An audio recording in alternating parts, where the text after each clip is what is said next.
hit subscribe.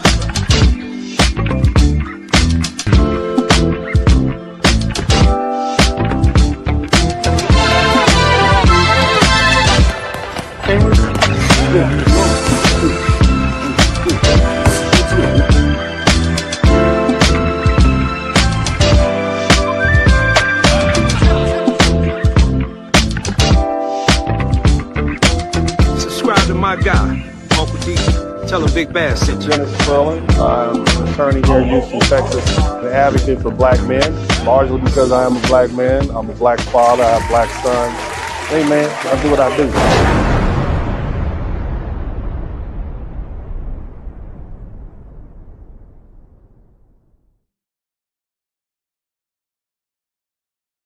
Ask us why black men would vote for Trump. Ask yourself why the Democrat Party has become so out of touch with the very people who have been your most loyal supporters for decades. If Trump, with all his baggage, is looking like a viable alternative, that's a sign that you're seriously failed us. And here's the thing, I want you to understand something. I also want to say that Hey y'all, come look at this. So if you don't mind, just for a second, I'm going to speak to y'all directly. You stupid. President Obama's recent suggestion that black men may be hesitant to vote for you because you're a woman? Let me first say that I'm very proud to have the support of former President Barack Obama. Ooh, baby, you're a special kind of stupid, aren't you? Why do you support Trump over Kamala? I speak more for the bigot to show you who he is than the girl who a bigot and don't want nobody to know. That's why it's on TV. Tell, lie, vision. Baby, I don't smoke blunts. Don't assume, don't make an ass out yourself, cause dollars is what we all want. Don't pander to me. Please stand up. Respect what I need, and weed ain't one.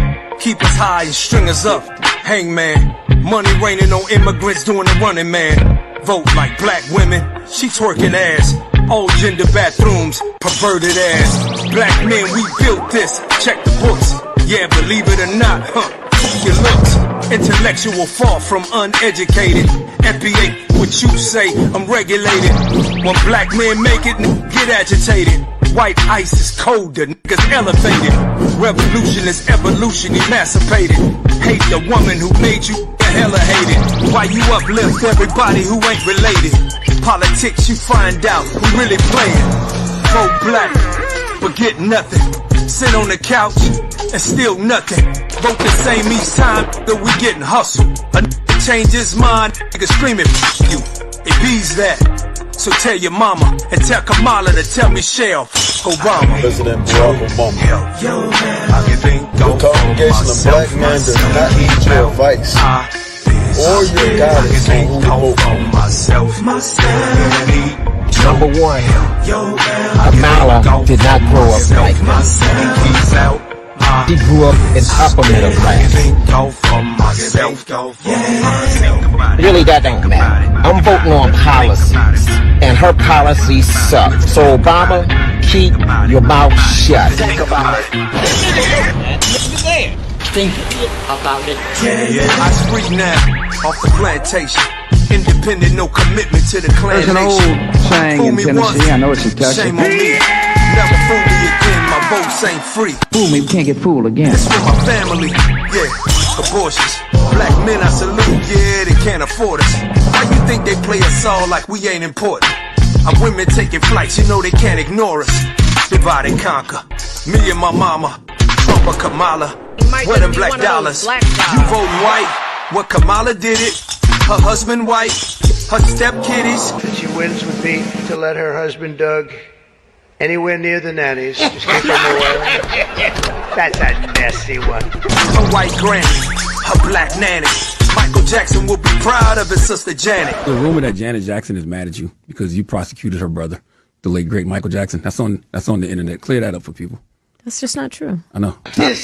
Bear with me for a second. Let me put y'all on game. The child will be able to recall and recollect with some detail the incident, and that is persuasive to a jury, even if it is the only testimony that is available. Gotcha, She got his back. That's for life with it. You support turn around, they stick a knife in it. Thank you, Jan. Thank you very much. We not the same. Just see you on the bus. 400 years and change. Your family broken up. Punk broken us. You not from the dust. Still don't get it when we spit it. You are not like us. I don't need your help. I can think out for myself. And keep out our biz. I can think out for myself. I need your help. I can think out for myself. And keep out our biz. I can think out for myself. I don't need your help. I can think out for myself. You can keep out our biz. I can think out for myself. When you look at President Barack Obama's political behavior in the White House towards African Americans, I cannot, in good conscience, want any African American boy to emulate the neglect that their president has shown for African Americans.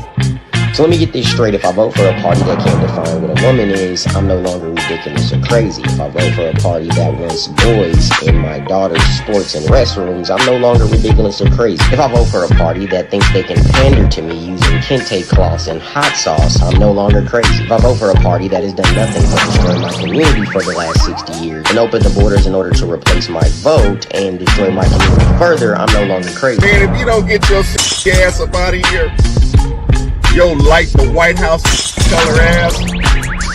So Barack Hussein Obama, kiss our all them signs that say black voters, that was very offensive. That was very racist. And I'm gonna say that. That was very racist. If it was Donald Trump and he had signs up that said black voters, literally CNN would be spinning that all damn day calling him a racist. Respectfully, President Obama, what you said is not acceptable. Is it possible that the only reason some black folks may not be inclined to vote, or they may be a bit disenchanted, or dare I say may even be willing to go as far as voting for Trump, is it possible that it's policy as opposed to misogyny? I made sure that they changed the policy in the state of California so that every transgender inmate in the prison system would have access to the historic in California. But I believe actually it may have been one of the first, if not the first in the country, where I pushed for that policy.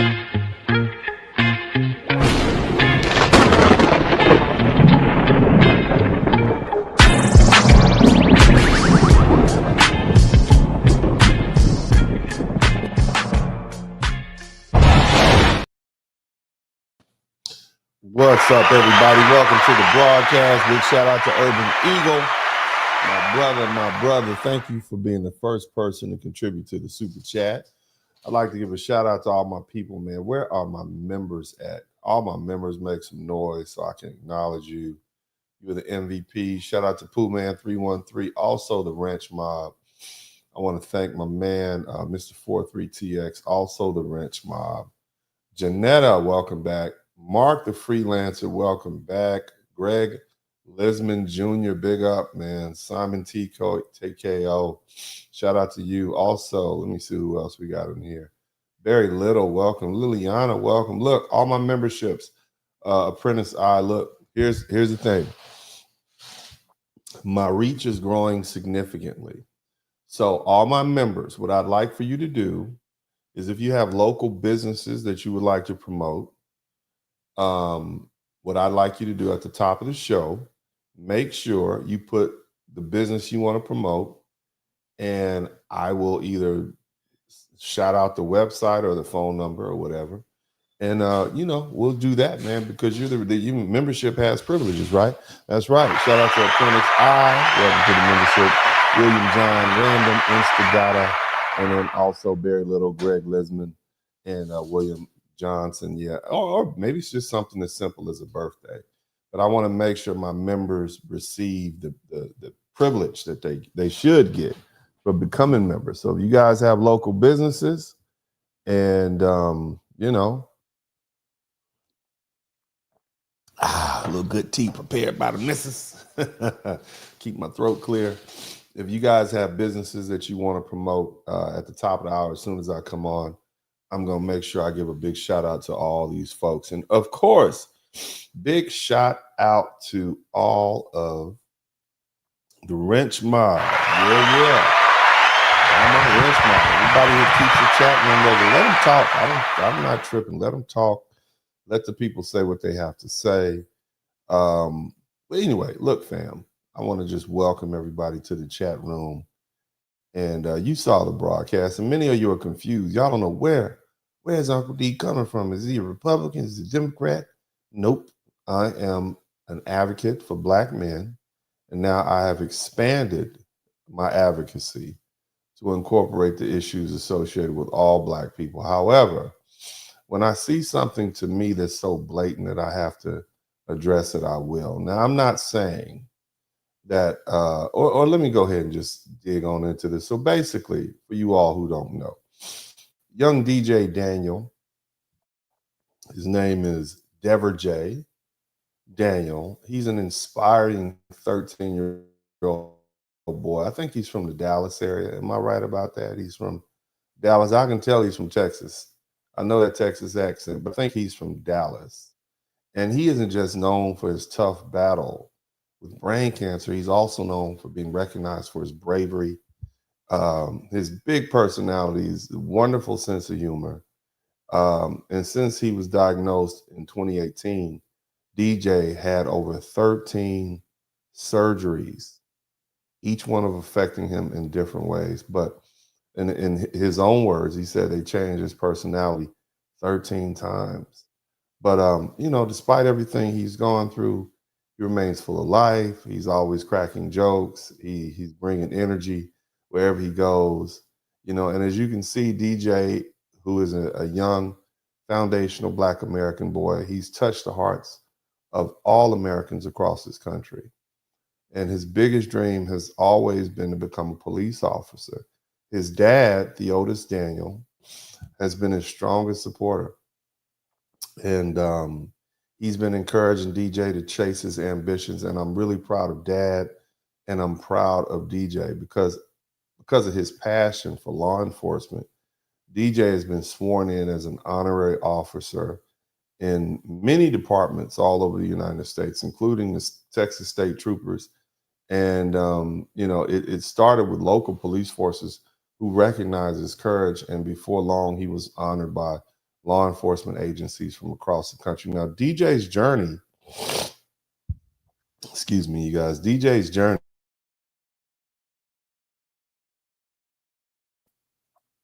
it took a turn the other night, okay? In a speech to Congress, President Donald Trump honored him by making him an honorary agent of the United States Secret Service. And the room was filled with applause. And in the room, it was just, it was his night. Trump spoke about DJ's strength and reminding everyone, the doctors, that only giving that young man, that baby, 5 months to live. Can you imagine being that parent? And here we are 6 years later, and he's still here, proving them wrong. And this wasn't the first time DJ had been recognized for his bravery, okay? He was also named an honorary Texas Ranger. And of course, you guys, anybody who is not even from Texas, I think the whole world knows about the Texas Ranger. You got a riot, you get one Texas Ranger. That's all it takes. They have a great reputation. But they have photos of him proudly wearing his uniform, and he honors what it means, and it means so much to him. Now, beyond the politics, DJ's journey is a powerful reminder of hope and perseverance, and that he's faced these unbelievable challenges, and yet he continues to inspire not only police officers, but also politicians and everyday people across the country.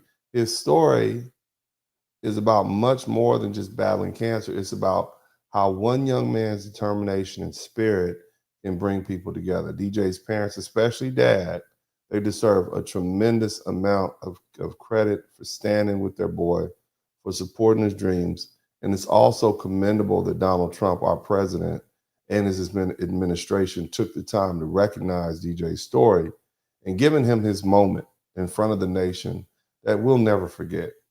you know, and at this time, when the country is so divided, you would think that DJ's journey is one thing that should bring the country together, okay?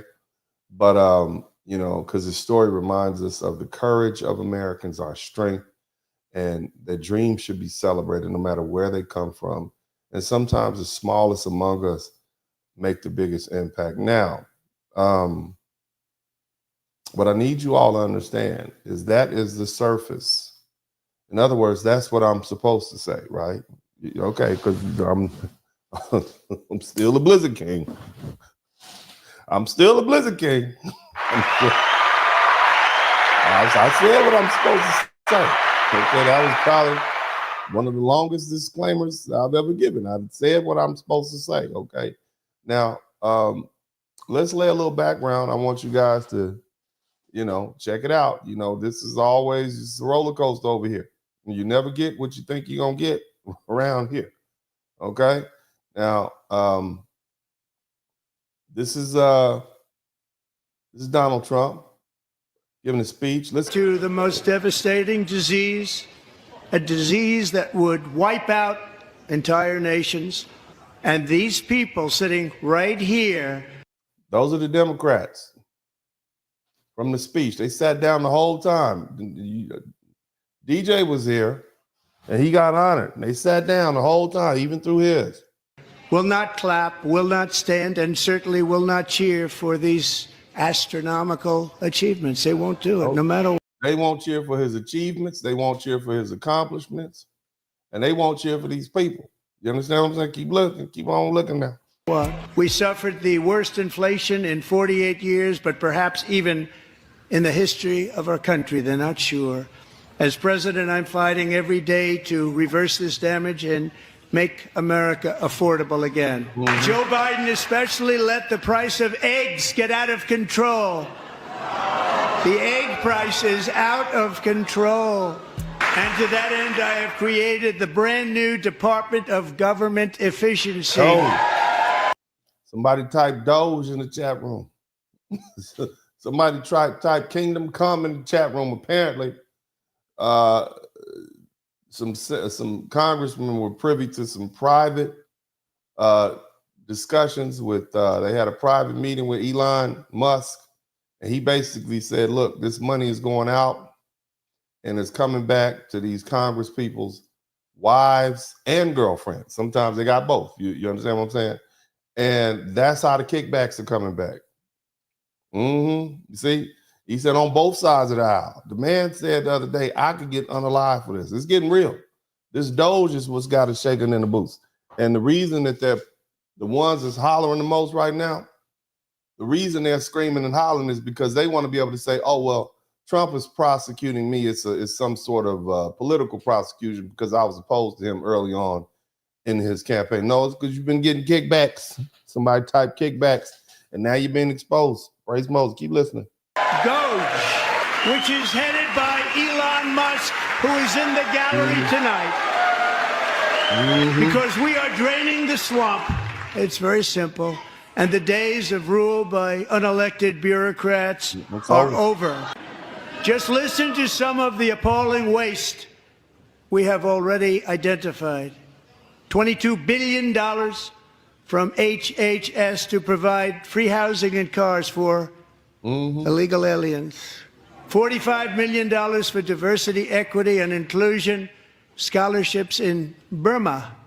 $40 million to improve the social and economic inclusion of sedentary migrants. Nobody knows what that is. $8 million to promote LGBTQI+ in the African nation of Lesotho, which nobody has ever heard of.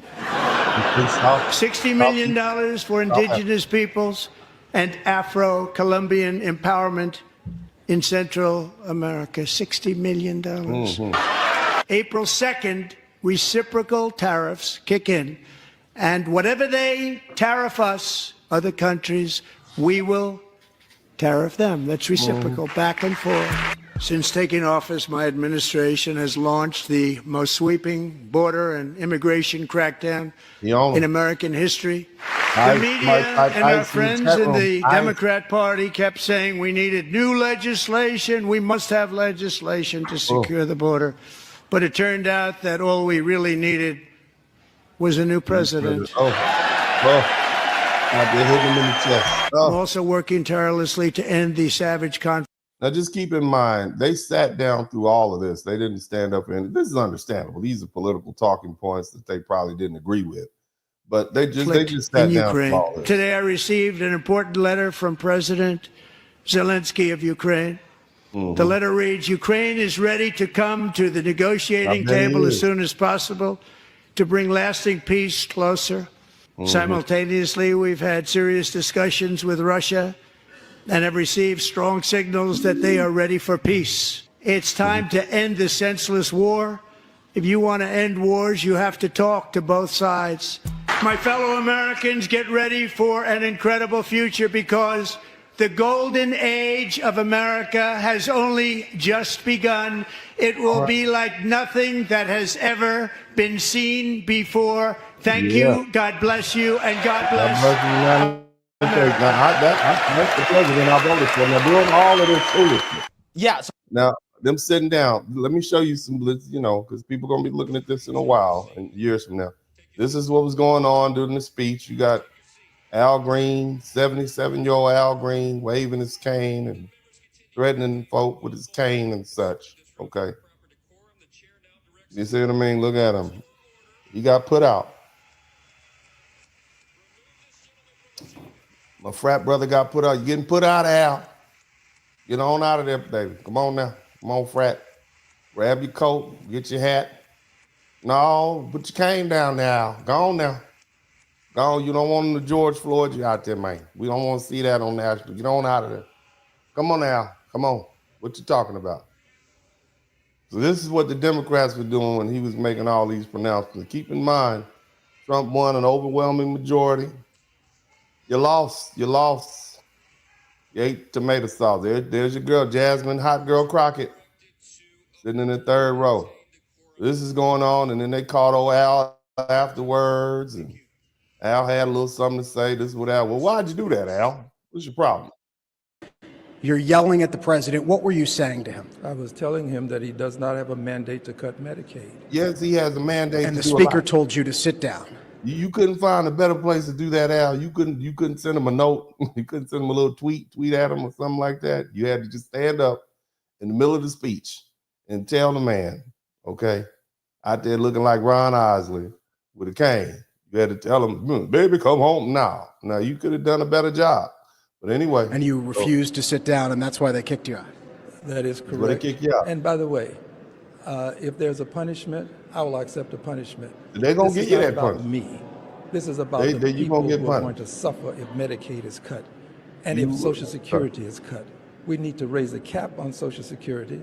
We need to protect Medicare. And for God's sake, don't cut Medicaid. This is for poor people. Republicans have said that. I think what happened was you realized that what you did backfired, and now you're trying to say, well, it's about Medicaid. I think it was a little bit more about that. I'm just saying, but let's keep listening. They don't have any exact plans to cut Medicaid right now. It's not spelled out in their budget blueprint. Well, it doesn't have to be spelled out. It ain't even in there.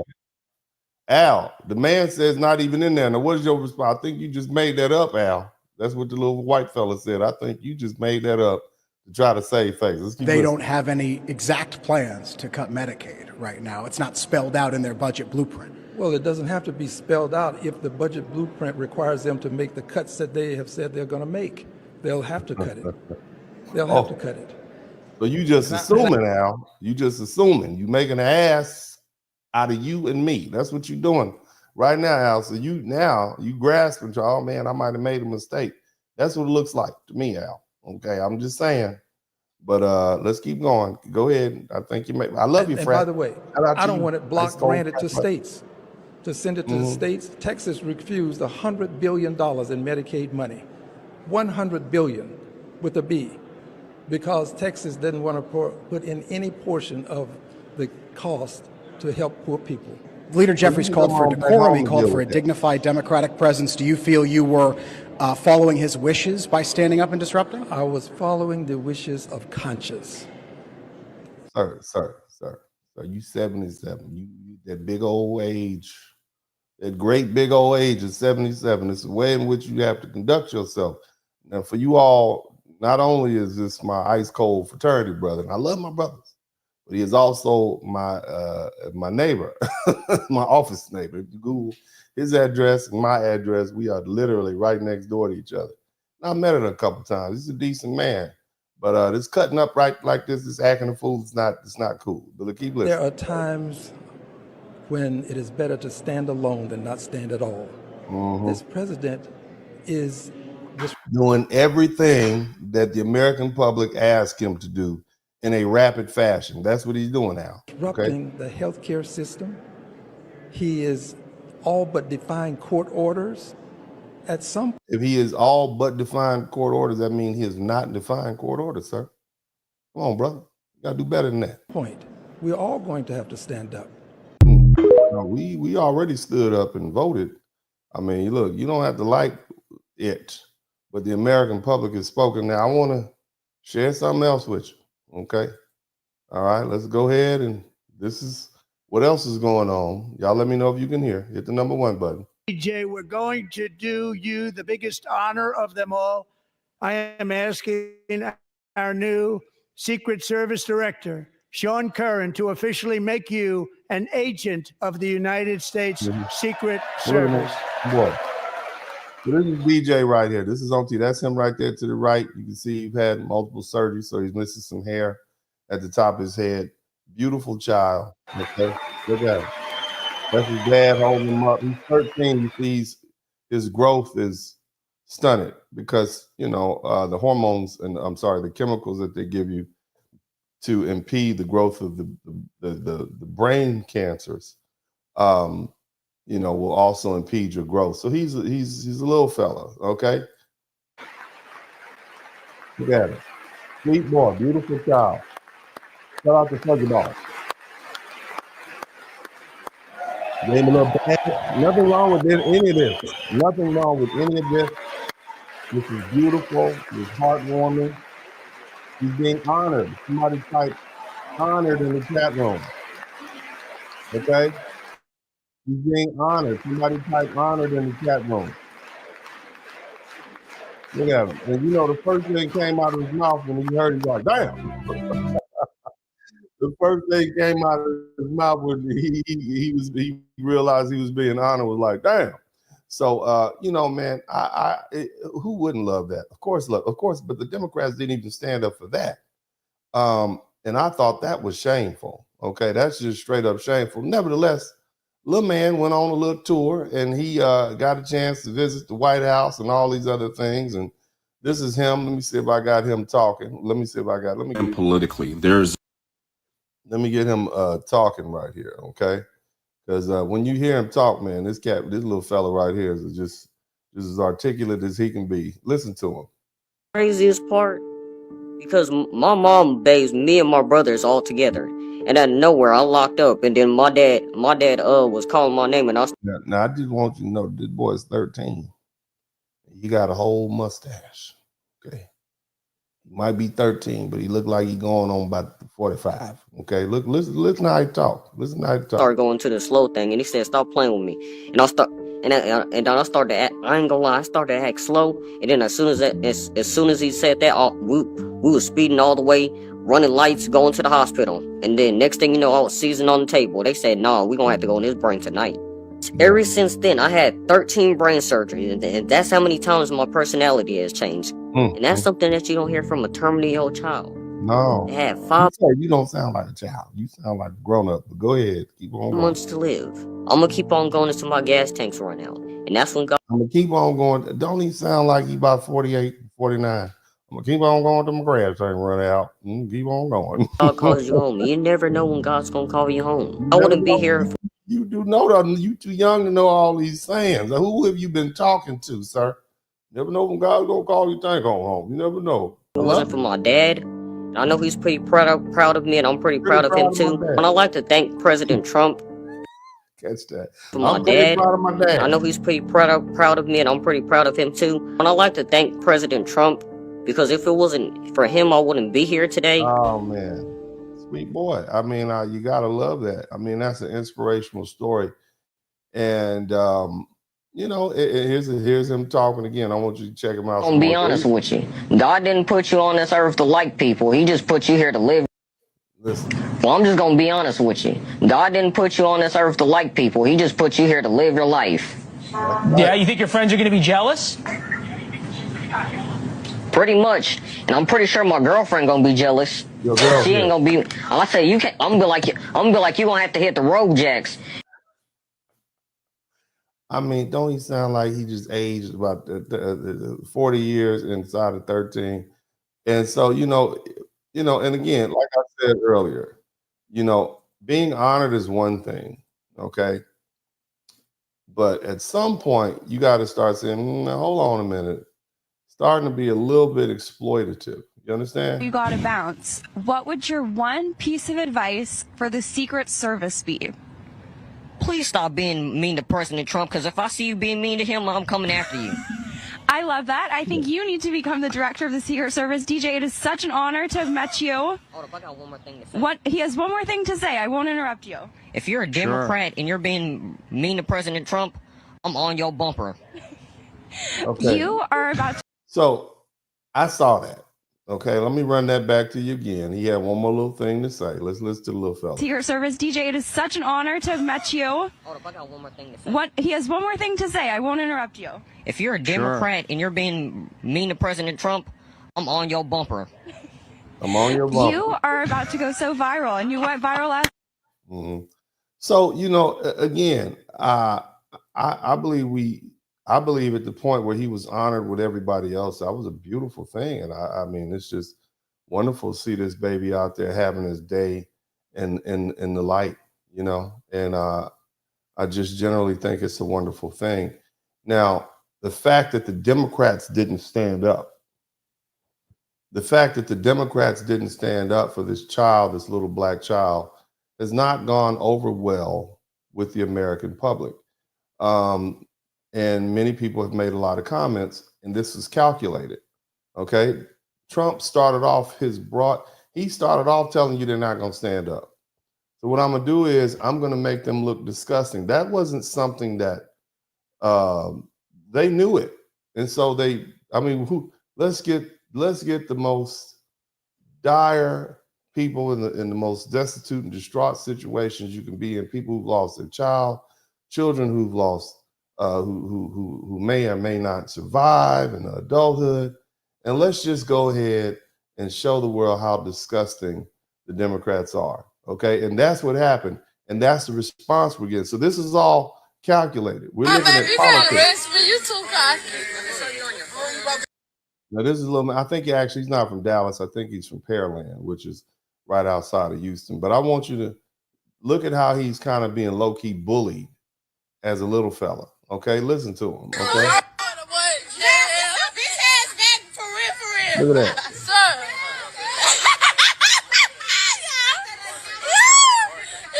You might just be playing with him.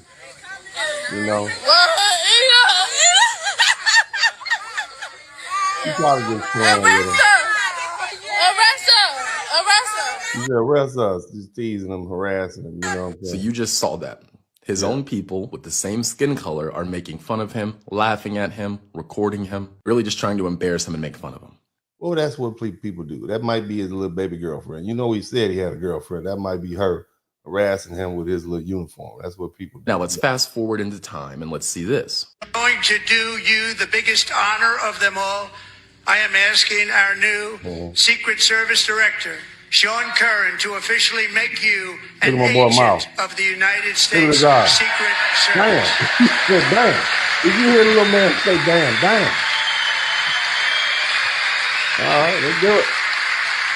Okay. Now, aside from, again, my thing is like, I don't know if that was a deal, but it's other people. It's the Democrats who get to stand up to them. Let's see, shout out to Randy Hill.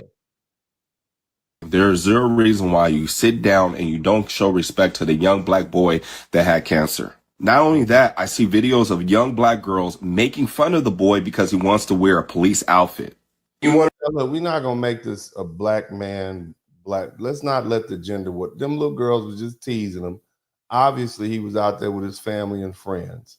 Shout out to Randy Harris. Okay, so we're not gonna turn this into a gender war. Don't let these folk who, I mean, don't let these black men who date white women, pit us all against each other. I'm just gonna keep it 100. I'm not about to go full Umar Johnson out here, but the bottom line, they were just teasing the boy, okay? I wonder why these young black boys have a resentment to black women and also to law enforcement because you don't respect it. We need black people in the black communities. No, it's not, and I'm gonna deal with that. It's not that we have resentment against law enforcement, and I myself being an attorney, is that we have a history with law enforcement, and I'm gonna go into some detail about that as to why black people have, but again, see, what I want you all to understand is that everybody is touching on certain things, but nobody has quite articulated how we really feel, you see? And that's what I'm gonna do tonight. So I'm just laying the foundation. This one's gonna move quick. So I need y'all to catch up, but you got some themes repeating here. Being teased, being bullied, a little boy with a law enforcement, him being propped up, okay? At some point, he's been exploited. If these Democrats aren't not, what do they say? If they're mean, these Democrats are mean to Donald Trump, I'm gonna be on their bumper, right? Now, picture that. You got this little tiny little fella, I'm on their bumper. So now he's being exploited, you see, to say things that others may want to say. All right, and whatever the Democrats do, Donald Trump is prepared to, hey, you don't need this little fella. But the bottom line is, we're starting to blur the line between being honored and being exploited of this little black child. I want y'all to understand that, and this is where we are. The best way to stop black on black crime is to have more black officers. Best way to be woke is to wake up. Yeah. So, you're going to always have the fellas who are still on the gender war stuff streaming over, but that's not what we're dealing with. Now, this has been the typical response, and this is expected. Yourself. I generally stay away from politics, but the conduct that I saw last night from the Democratic side of the House of Representatives was reprehensible. Why? Little boy who survived brain cancer. And he gets honored. Yeah. And let me tell you something. If somebody wants to say something bad about you, if they say something bad about that means they've been wanting to say something bad about you. Okay? And they're just using this as a reason. This fella here, ranch hand, he been wanting to talk bad about them Democrats, but he couldn't do it because had he done it, he'd been considered a racist or bigot or something like that, MAGA. And so now he's got this he's defending the honor of this little black boy who has cancer. Okay? That's what he's doing. So you can't call him a racist or a bigot or anything because he's attacking the Democrats because they are attacking this little black. They wouldn't stand up with their sad selves. Oh, Al Green. Huh. Who's he? Was he injured or something like that? And what do y'all do? Y'all sit with your hands under your legs to keep from clapping. Keep from clapping. It doesn't matter what side of the fucking aisle you sit on. Language, sir. When a little boy or a child or anybody gets honored like that, you give them the accolades they deserve. Give them the accolades. And you feel accolades. I'm ashamed that I was ever a part of the damn Democratic Party. Well, when they were with Dixie, I was part of them. And then, when it got a little off, I just decided to come on over here to the Republican Party. But go ahead. Finish, sir. Finish. To be a long time ago. I was a registered Democrat. Back in the 60s, back when they were Dixie crap. Not anymore. Go ahead. Go ahead, Wyatt. Go ahead. Yeah. What y'all did last night just made my stomach churn. You all did. You black, what you Democrats did last night. I love all of you. I truly do. I'm sure. Some of you need to straighten the hell up. They do. They do, God darn it. They do. Dagnabbit. Now, a lot of people have more stuff to say, man. Let's keep listening. Tired of you, demos. I'm so tired of you, rhinos. Won't you please hit How long just as soon as you can. how long did it take you to make this song? How long did it take you to make this song up, baby? Do really? You just gonna just take Al Green's song and just butcher it like that? That's how long did it take you? 5, 10 minutes? Go ahead. Elon Musk is showing us how our taxes have been spent. You're trying to go viral. I know. Y'all are livid because he's hindering your traffic. Trump would have you sing that, okay, in the middle of the World Series next year. Keep playing. You want to make it. You're gonna be up there. You made this song. You better get your little lyrics patent. They're gonna be singing it to you. I mean, your feelings gonna be hurt when they steal your little song. Go ahead, baby. Again, and he's hindering your laundering, and he's showing y'all ass.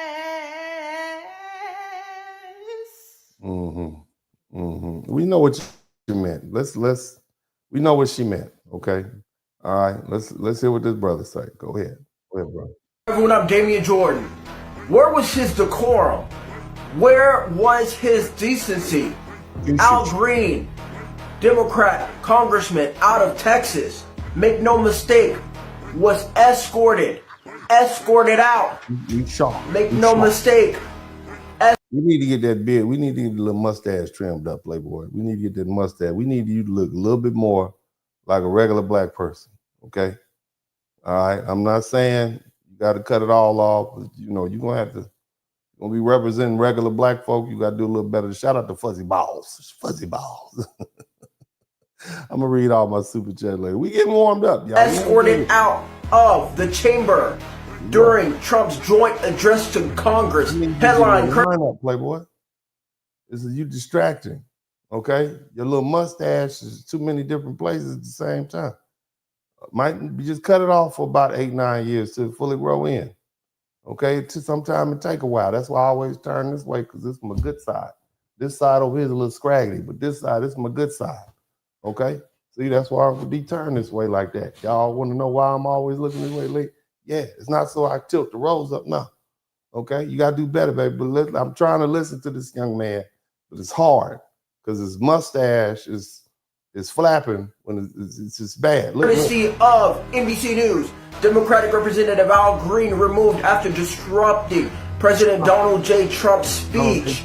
Representative Al Green was removed from the House chamber Tuesday night after he disrupted President Donald Trump's joint address to Congress. Green, who has long pushed to impeach Trump, dating to his previous term in office, stood and shook his cane toward the president in the open. You ain't got to read the article that they wrote. We tell us what you think, what is on your mind.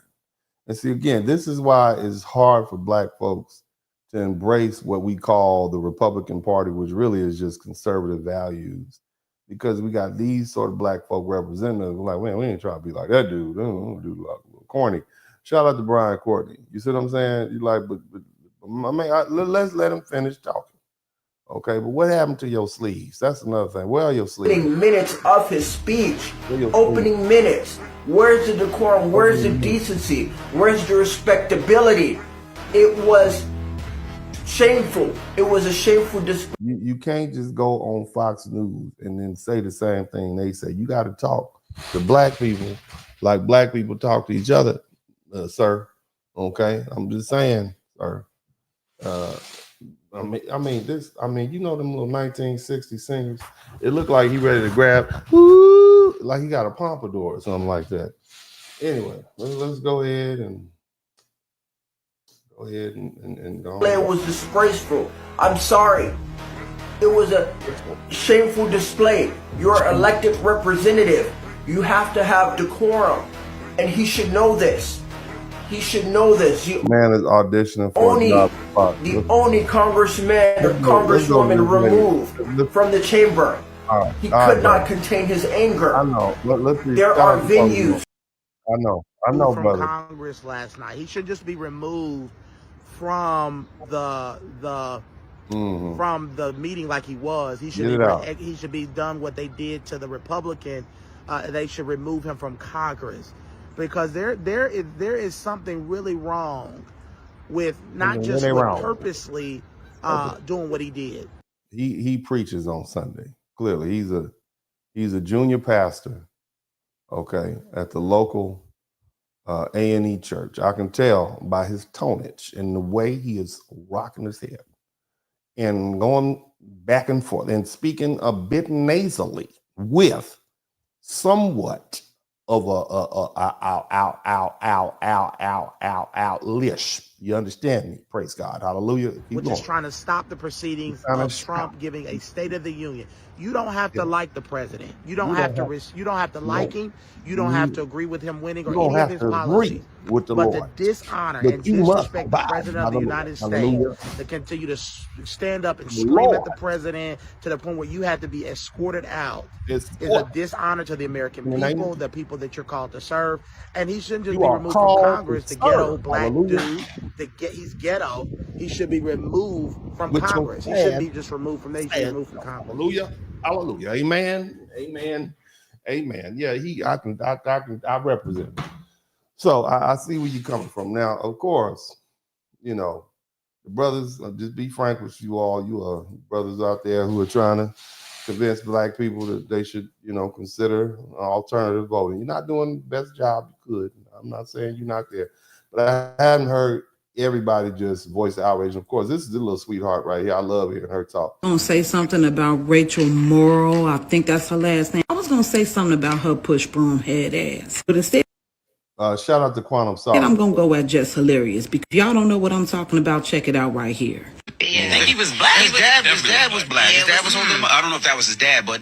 Now, this is the Breakfast Club. And so the Democrat attack dogs, basically the Democrats said, well, we need y'all to talk about, we can't touch this little kid, DJ, because it's going to look racist. Okay, but we can y'all can do it. And so that's what happens. They send them over there.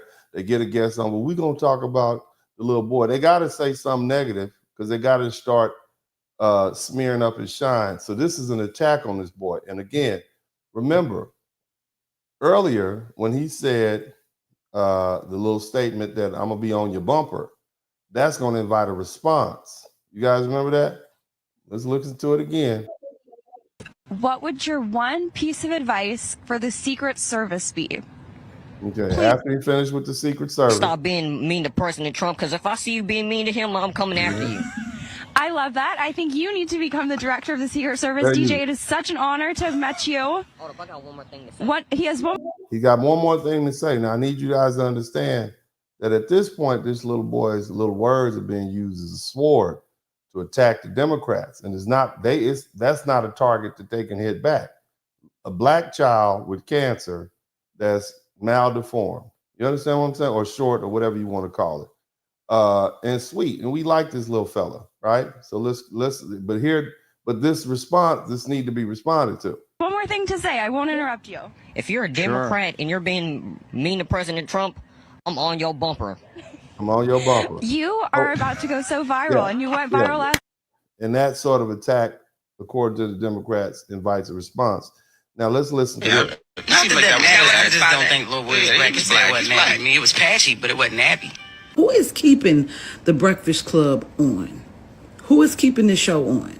So she was talking about the little boy's hair. Okay, it was matted, but it wasn't added. I want you to hear it again, all the way through.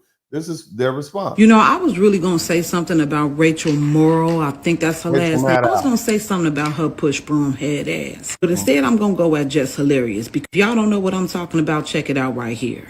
Yeah, I think he was black. His dad was black. His dad was on the, I don't know if that was his dad, but yeah, it seemed like that was. I just don't think Lil Will black. His dad wasn't nappy. I mean, it was patchy, but it wasn't nappy. Who is keeping? Basically saying that DJ's hair was patchy, but not nappy. You understand what I'm saying?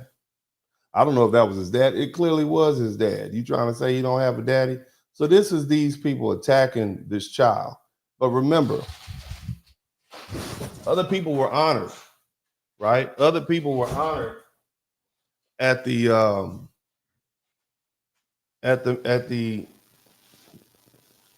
speech. But why is it they're attacking this child? It's not necessarily just because he's a black child at all. I would say it's because he is being used at this point. You understand what I'm saying, family? And it's really nuanced and it's very early on. But by the time I finish with this broadcast, you'll see. Now we're gonna let Lil Mama cook. Shout out to Pretty Realist. The Breakfast Club on. Who is keeping this show on? I cannot wait till I hear the words that The View and The Breakfast Club are canceled and all of y'all asses is out of a job. I can't wait. I can't wait. MSNBC, y'all ain't that far behind. CNN, y'all probably, y'all real. I mean, think about how low The Breakfast Club is. If they would have somebody on who is, you're attacking this black child. His hair's patchy, but not nappy. That is so distasteful. You understand? That alone. Now, Rachel Maddow said some very ugly things, but that alone, this is their response to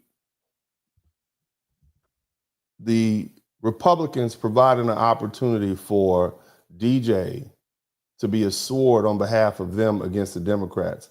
They're literally attacking the child, and they're using the Breakfast Club to do that under the mask of, oh, these people, she's just a comedian, you see? And we all know that that's distasteful. We all know that that was all a setup. We know that, okay? But this is what's happened. This is what I'm talking to. So earlier in the broadcast, many of you guys didn't understand. Black boy uses white folks' mascot. Is he being honored versus being exploited? He was honored, and now they're exploiting him.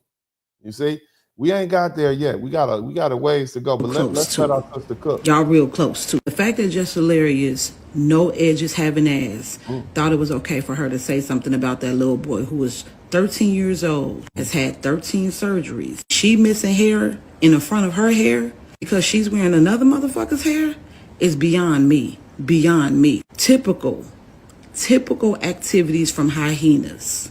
Hyenas just like this, right here. No, I don't know if they teasing him. You know what I mean? I think those are probably his friends and people they know. I mean, this is Texas. You know what I mean? This is people just, I don't know, but you know, we'll let it. He's there with his people. Somebody's filming it. He's just having a good time, but we'll let it keep going. I don't know that. Could be.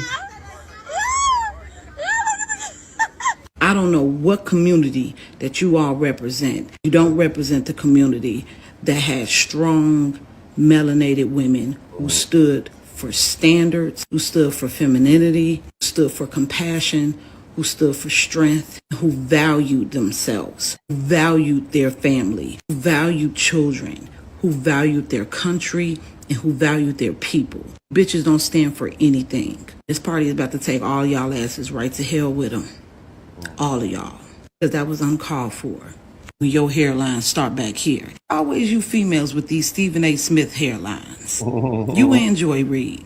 You might want to take a lesson from Joy Reid with them edges now. Because a life with no edges is a life on the edge.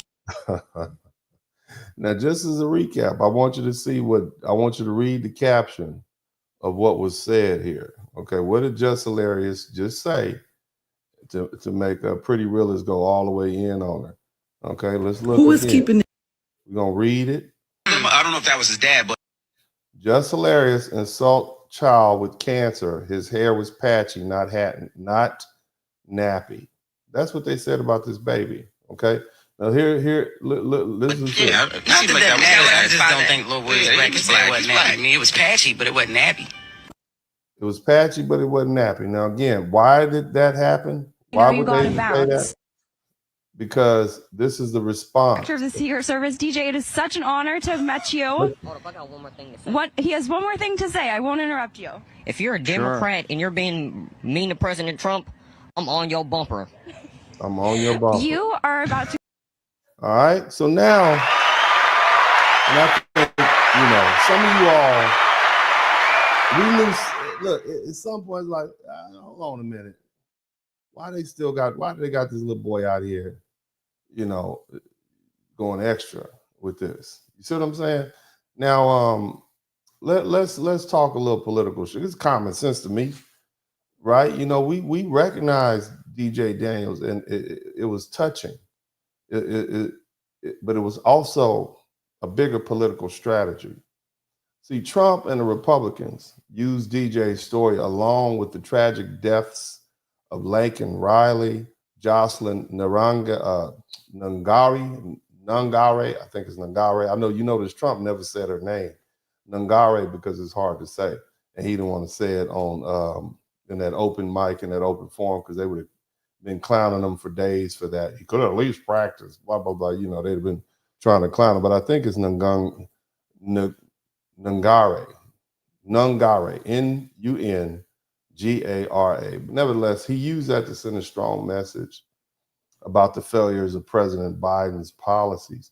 And at the start of the speech, Trump made a very bold statement. He said, no matter what I do, even if I found a cure for a disease that would save the world, none of the Democrats in the front row would stand up and clap. He said that from the outset. I played it right here. And see, this was more than just a dig at his opponents. He basically set the stage for what was to come. Trump planned to highlight these victims of these violent crimes and serious illnesses, right? And it was forcing the Democrats into a really tough spot. If they applaud, if they stood up for these kids, then guess what? They would be seen as supporting Donald Trump and his views. And that would have further alienated their base, and that would have been going against their whatever code of resistance. And if they didn't, they would look cold and uncaring, which is what they look like, right? And so when Trump made DJ an honorary Secret Service agent, and keep in mind, the Secret Service basically saved Trump, you see? So he got a special relationship with them. It was a very powerful moment, but it also served another purpose. See, Trump knew that the Democrats were unlikely to stand and applaud, and he used this to make them look bad. Okay, by staying in their seats, they appeared uninterested in honoring this young black boy who's a cancer survivor and who dreamed of being a police officer.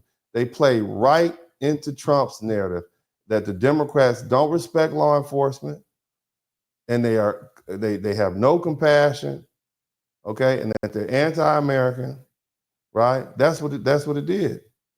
Now, when you look at Lincoln Riley and Jocelyn Nungare, Trump, he shifted the focus to their unalivements.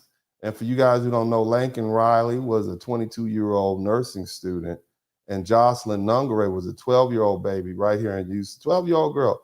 And both of them were unalived by illegal immigrants from Venezuela. And we all blame Trump's open border policies Biden's open border policies. All right. Now, Trump described Lincoln's unalivement in very graphic detail. She was beaten. She was unalived by the accused. His name was Jose Antonio Ibarra. He's an illegal immigrant who was arrested in a Democrat-run sanctuary city. I believe it was New York, and he was later released.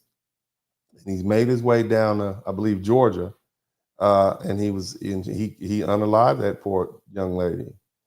And as you guys recall, Trump signed the Lincoln Riley Act into law, and it makes sure that illegal immigrants who commit certain crimes are detained, not just released right back in the public. And he said, we will never ever forget beautiful Lincoln Riley. And then as far as Jocelyn, remember, this is a 12-year-old child who was kidnapped, who was essayed, who was strangled till she was unalived by two illegal immigrants. One of his name was Jose Pena Ramos, and the other one's name was Jose Martinez Rangel. Okay, and of course, this is also attributed to Biden's weak immigration policies. And the way they honored her is, and this little lady, this 12-year-old Jocelyn, she probably lives no less than 15 miles from where I am right now. Nevertheless, they established a 34-acre wildlife refuge right here in the Houston area, okay, in her name. You see? She loved animals, she loved nature, and Trump spoke directly to her mother and said, moments ago, I formally renamed the refuge in loving memory of your beautiful daughter. And guess what? Trump is sharing these emotional stories, And it put the Democrats in a really tough spot. If they stood up and applaud, it would seem like they were agreeing with Trump's views on crime and immigration. And if they stayed seated, they looked like they were heartless and out of touch. And that's exactly what happened. Many of these Democrats stayed seated, all of them, far as I can tell. They even refused to clap. And that gave, everybody a good look at them. You see?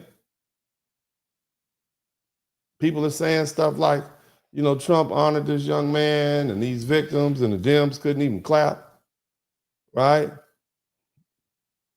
They're jealous of Trump. This is what people are saying. And even people who thought the stories were heartbreaking pointed out the irony, of the situation. At least they could have stood up for that. And see, here's the cold part about it. Democrats couldn't just quietly sit. They decided that was the place they wanted to fight back, and that made them even look worse. They're holding signs up and paddle signs and whiteboards, okay? And it was just petty. It was disrespectful. Democrats literally walked into the Congress, the hall with props, which had no place in that forum. It was embarrassing. And you see what my ice cold frat brother, Al Green, did with his loud outbursts talking about Medicaid. That made us look unhinged. And it's otherwise the Democrats' lack of decorum. It was just all bad. Okay, but the bottom line is Trump's political strategy worked, no matter what you think. Okay? One thing is clear, he knows how to control the narrative. And by highlighting those things and setting these folk up, it forced the Democrats into a corner where in any response made would look bad or was bad form. So he basically put them in a trick bag, if you will. Okay? Now, here's the other thing. All right? Now let's go slide back to DJ's story. Okay? Incredible strength, perseverance, right? His journey. And now it's just becoming an inspirational tale for so many others. But it also has been used as a political weapon. Since Trump honored him during his address to Congress, DJ and his father have been strategically used to continue attacking the Democrat Party. DJ himself said specifically, he started calling the Democrats out, warning them if they're not nice to Donald Trump or if they're mean to Donald Trump, he's going to be on their bumper. And his dad, Theodius Daniels, he's taking a firm political stance against MSNBC host Rachel Maddow. He basically told her, he's quoted telling her to shut your mouth. You understand what I'm saying? After she criticized Trump's use of DJ during a speech. You see, and these moments have been widely shared in conservative media, and it reinforced the idea that the media and the Democrats are mean-spirited and unwilling to celebrate DJ's achievement simply because Trump involved. Now, specifically, Rachel Maddow and Nicole Wallace, they just jumped on this without even thinking. They just fell deeper into the trap. Maddow called the moment disgusting. So think about that. She claimed that Trump was making a spectacle out of praising a young boy who had survived cancer, okay? She suggested that Trump had nothing to do with DJ's survival and accused him of using DJ's battle to make himself look good. Yes, that's exactly what he did. And by you pointing that out, you look bad. And so you knew what the trap was and you too stupid not to, you walked into it. You see what I mean? And then there's another lady named Nicole Wallace. This woman connected DJ's dream of becoming a police officer to the January 6th, 2021 Capitol riots. She acknowledged that she was happy for DJ, right? But then she said this. She said, I hope he never has to defend the United States Capitol against Donald Trump supporters. And if he does, I hope he isn't one of the 6 who lose their life via unalivement, self-unalivement afterward. They just they shouldn't have done that. You see? I mean, that was a shocking and unnecessary leap of logic. And basically, she effectively used DJ's moment to bring up one of the most controversial topics in America, well, in Washington, D.C. Most Americans don't give a darn. But I mean, suggesting that DJ could one day be forced to testify against Trump and supporters who carried out the riot, you know, that's just crazy. You see what I mean? And of course, they're receiving backlash, you know, not just from, you know, conservatives. And it's been harsh and personal. They're telling them that you need to, they say you need to be sincere about having your reconstructive surgery. People are calling her the C word, you know, rhymes with runt, starts with C. You know, and other people compared Trump's recognition of DJ to work done by a Make-A-Wish Foundation. Like, what's wrong with this, right? And criticizing that moment, it just makes MSNBC and those Democrats look heartless. But here's the thing. See, by criticizing Trump for honoring DJ, Maddow and Wallace and all these other folks, they walked straight into a political trap. Their comments were immediately framed as attacks on a child who has battled brain cancer, specifically an attack on a black child. You see? And so the black Democrats can't come to their rescue because they're like, you see what I'm saying? Can't do it. You know what I mean? It was a trap. You know, it was a trap. And rather than having legitimate concerns about the political exploitation, nobody cares about that. And what this did was this whole reaction is solidified Trump's strategy, and and his team used DJ's story as a shield. He did the rest of the folk like that too. I want you to understand that, because see, basically he put them in a no-win situation, right? It's an impossible position when it comes to DJ Daniel and the other victims Trump highlighted in his speech. Any attempt to call out political exploitation of these stories is going to be framed as an attack, and on DJ especially. And if the Democrats speak out, pointing out that Trump and the Republicans are using DJ for political gain, they'll be accused of being bitter, heartless, and trying to rain on DJ's parade. And the narrative will shift from discussion on political exploitation, all right, to an accusation that the Democrats refuse to celebrate a brave cancer survivor simply because Trump was involved, because Trump celebrated him. You see what I mean? Now, on the other hand, if the Democrats remain silent, then Trump and the Republicans continue to control the narrative. And this moment is going to be used to further highlight what conservatives and most folk call is Joe Biden's weak administration and his horrible policies. Now,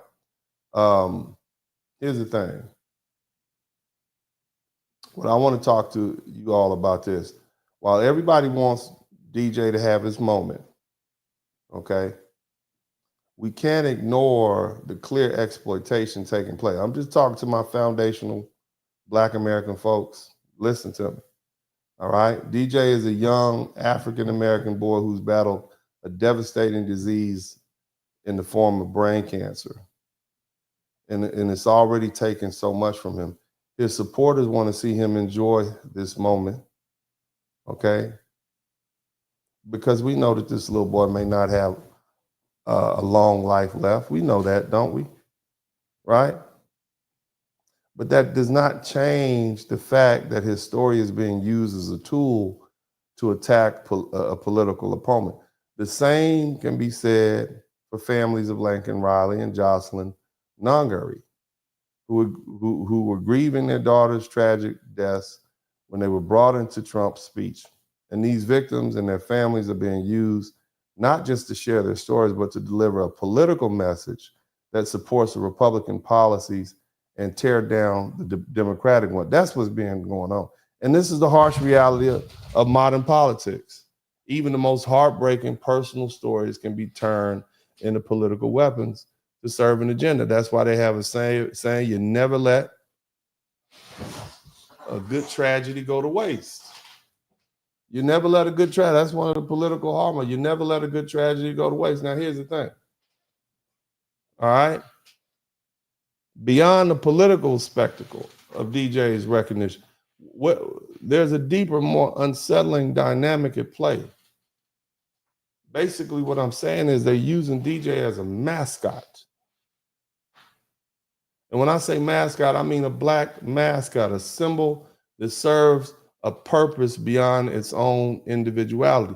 DJ is a small stature black boy with a little mustache who speaks with maturity and has a sharp wit of a 45-year-old man. And clearly he has spent a lot of time around adults, absorbing their speech patterns and wisdom, and his Southern Texas accent and his charm and his humor make him endearing to the audience. But they also play into a long, troubling history of how black mascots and people with physical differences have been used to reinforce ideas of white superiority. Now, I know y'all like, hold on, Uncle, how'd you get this out of that? Just hang in there, baby. You're going to learn a lot. You understand? Historically, black people, especially those with disabilities or physical differences, have been used as mascots to entertain, amuse, or symbolize certain ideas and uphold white superiority. Unlike Lake and Riley and the other victims of what of the Democratic policy failure, DJ is being positioned differently. Okay. Riley and the others were, they were politicized, but none of them were turned into mascots. Somebody pointed out Gary Coleman, Webster. That's exactly right. And the reason I believe it is because DJ is a small black boy and he fits into a more familiar and historical archetype. Shout out to Alexander Ruffin. Thank you so much, fam. I'm going to definitely read your super chat later, and I'm going to give you a big hand clap, but I want to continue this thing because I think we need to talk about this. And it is a beautiful thing to have this young man honored, but I don't want him to be exploited. Okay. Shout out to JT Coin. Okay. See, he's not just a victim. He's a character, a performer, a mascot for this particular political narrative put forth by the Republicans. And see, and this pattern of exploitation, it's not new. It follows a long history of using black children and black people, especially those with physical differences, as tools to reinforce white dominance. Here's the breakdown. All right. The use of black people with disabilities or physical differences as mascot, it goes back centuries into the lines with white supremacy ideology. It dehumanizes and exploits marginalized people. This practice is taken on various forms throughout history. Often it's under the guise of entertainment or a spectacle, or even being a benevolence, which is what you saw when we talk about people like Gary Coleman and Webster. Remember Webster, the movie Webster? No, the television show Webster. Huh? Y'all remember that? Remember that? They had this little boy and he was adopted by this rich white benefactor. You see what I mean?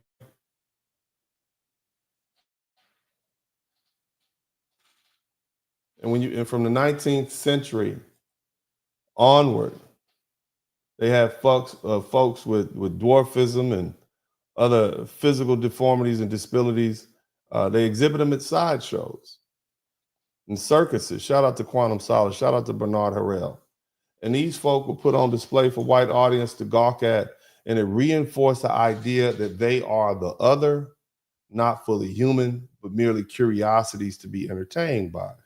And this form of exploitation, it mirrored racial dehumanization of black people, where both groups were seen as spectacles rather than as individuals with dignity and humanity. White supremacist ideologies always relied on the belief of racial superiority, which means that anyone who does not fit their narrow standard of ideal is seen as lesser. And it doesn't necessarily have to be white, because they had, that's not the only factor, because you had you had white people that had deformities too. But particularly when you talk about black folk, you see? And again, it extends not just to race, but also to disability and physical differences. But by using black people with disabilities of small stature as mascots, these supremacists perpetuate the idea that white people are in control, that they have the power to elevate or celebrate and marginalize while still maintaining their own superiority. And this pattern is deeply ingrained in American history, and it appears in media, it appears in politics, it appears in social structures, you know, that those that exploit marginalized groups while pretending to honor them. And see, that's what we see. See, in popular culture, Black people with disabilities are or unique appearances. They've often been portrayed as comic relief or sideshows or symbols of wisdom, right? That's what you see from DJ. He's a symbol of wisdom. You see what I mean? And they serve these white protagonists. And they are often seen as wise beyond their years. Haven't we seen that before? Speaking in a way that amuses and impresses white audiences, right? It talks. Somebody type "it talks" in the chat room. They're non-threatening, right? DJ's never going to be a big Black man that's threatening anybody. You understand that? So he can be celebrated without challenging white dominance. And they are often used as props to reinforce white virtue, allowing white folk to look as benevolent, heroic, because we lifted this poor Black child up, this child who has cancer. You understand what I'm saying? And so DJ's role in Trump's speech, it fits the same historical pattern. It's not just a young cancer survivor being honored. He's a symbol being used to tell a larger political story. Now, I need you all to understand something. Okay? This thing called white supremacy is all in white people's heads. So it's very fragile. And it constantly needs to be reinforced because they're constantly having that torn down. They're constantly running their delusions, their bubble is constantly being burst. Okay, and this is why they have to literally change science, history, facts even.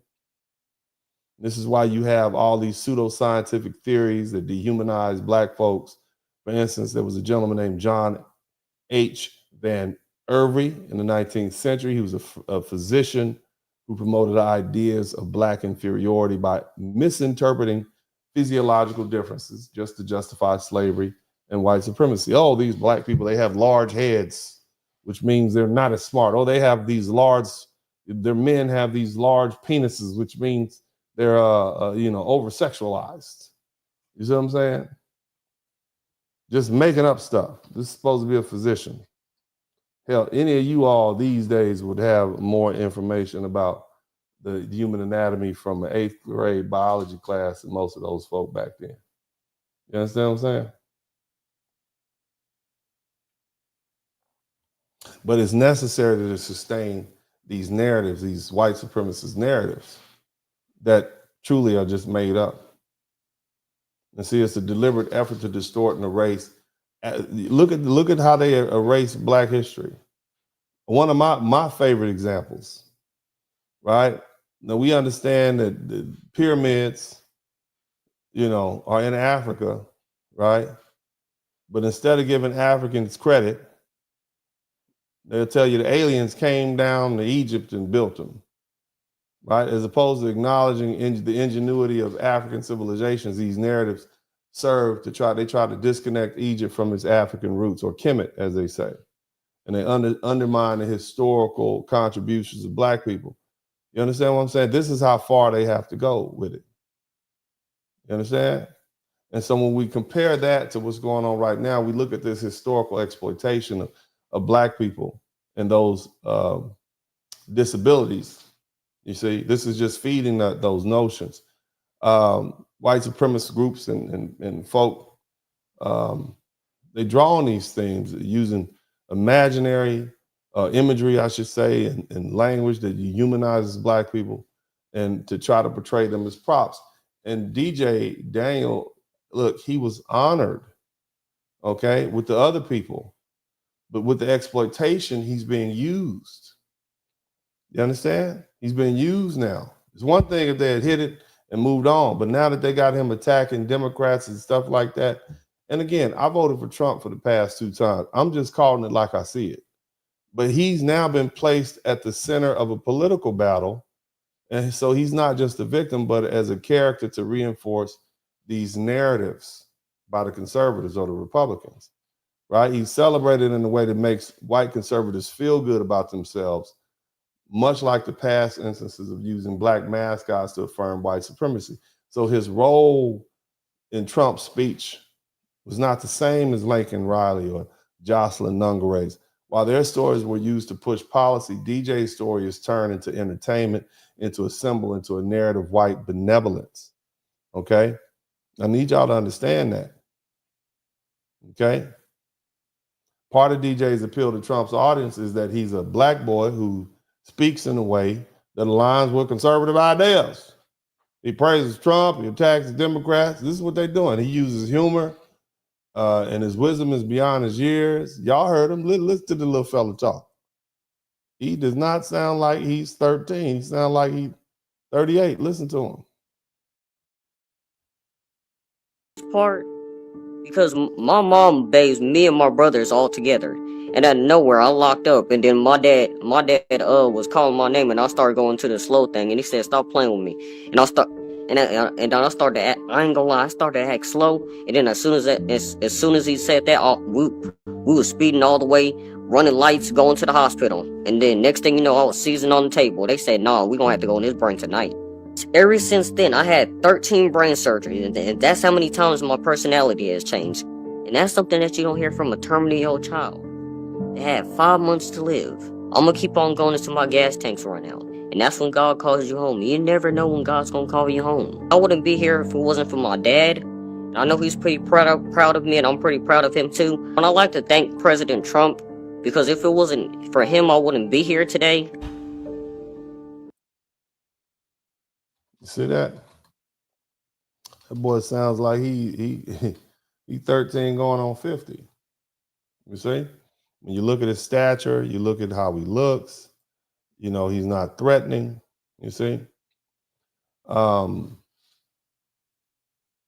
nevertheless, you know, this is not an accident. It's the same dynamic that has historically been used to control and exploit black people and, you know, to push a narrative.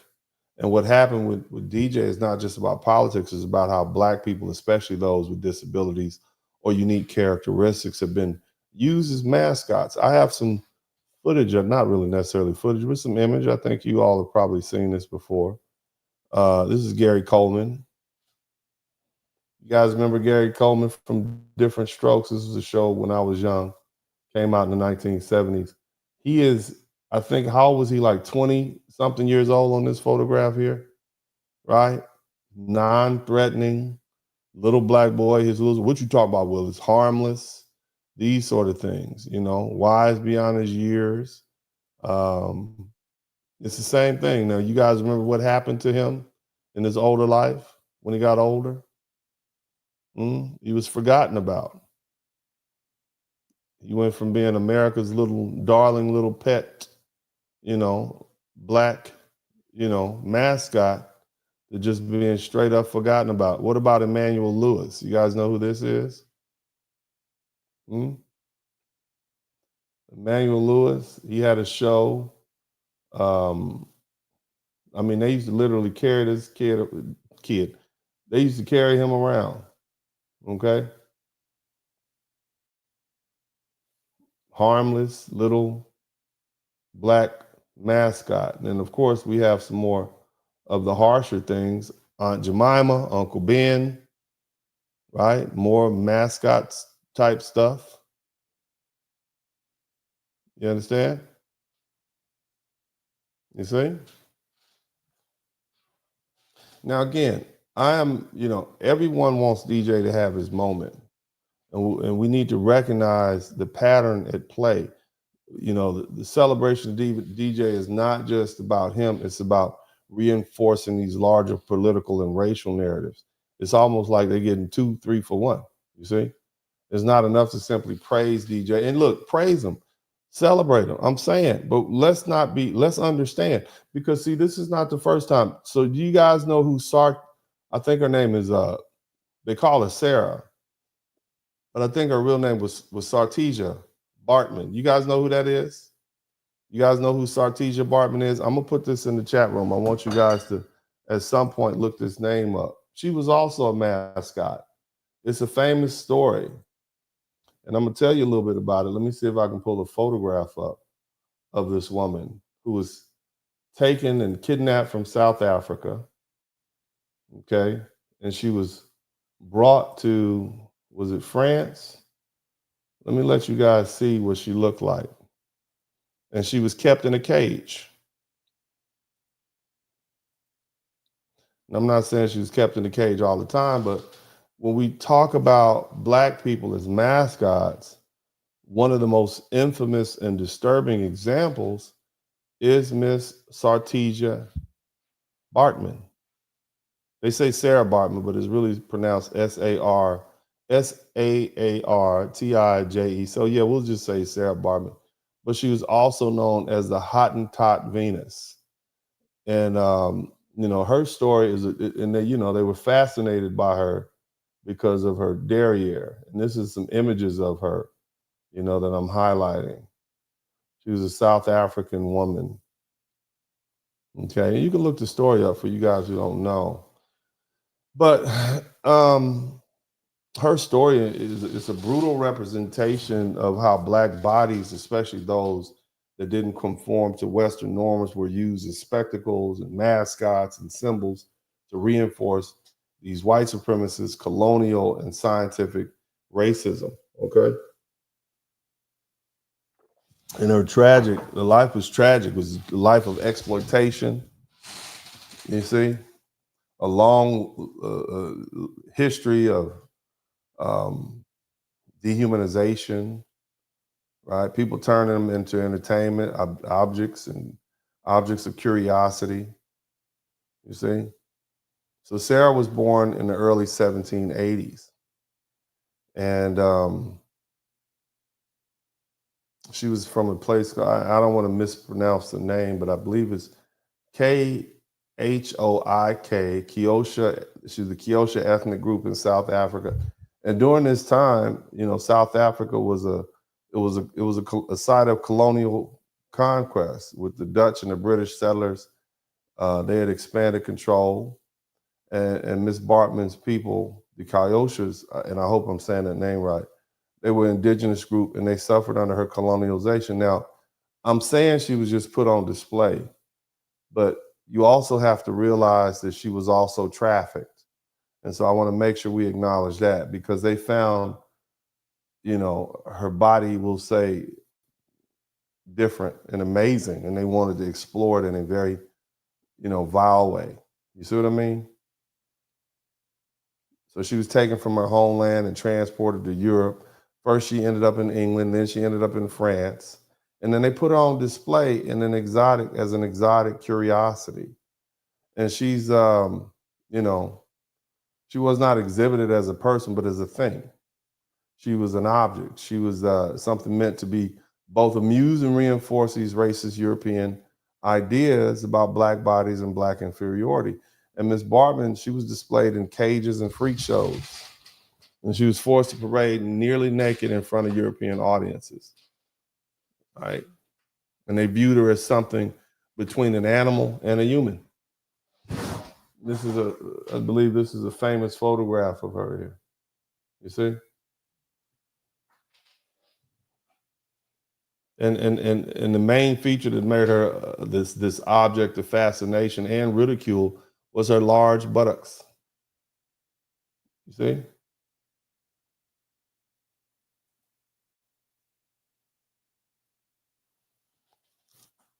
Now that's a natural, shout out to Barry Little, now that's a natural physical trait of her people in South Africa, but something the Europeans saw as grotesque or hypersexual.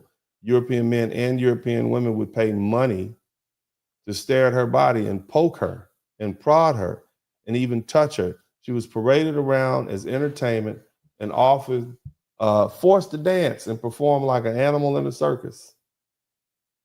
She was placed alongside animals and exhibits, and this reinforced ideas that she was, closer to nature and less evolved than Europeans. And this wasn't just cruelty for amusement. It was also a calculated tool of white supremacy. By presenting a black woman in this way, Europeans were making a clear statement. Black people were different.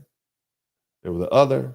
They were meant to be observed and studied and used for white curiosity. They were considered inferior, primitive, and even subhuman. And this is how mascots function. They're not real. They're not fully recognized individuals, but instead they're symbols used for a larger agenda. Baartman's exploitation, it wasn't just about entertainment. Shout out to Fuzzy Balls. It was also about science. Because see, in the 19th century, European scientists were obsessed with racial classification. They were trying to prove that black people were inherently inferior to white people. So they were out there measuring skulls and noses and body proportions, and they were claiming that African features were signs of primitiveness. They argued that black people were biologically closer to apes than white folks. They saw Ms. Baartman as a living example of their racial theories. And they tried to use her body as proof that black women were different and less evolved. And here's the cold part about it. Even after she died in 1815, her body wasn't even allowed to rest. They literally took this woman and dissected her corpse and preserved her genitals and her brain in jars and put them on display in a museum for 100 years. You understand that? Her even after she had passed, her remains were used as scientific curiosity, reinforcing racist theories about black inferiority. Now, let's connect that to what we see happening right now. While we no longer see black people in cages for public amusement, the core idea of using black people as mascots, it remains. Ms. Baartman was used to confirm European superiority. That little baby, that little boy DJ is being used to confirm Republican political superiority and white benevolence. And it's disturbing to people who can see it.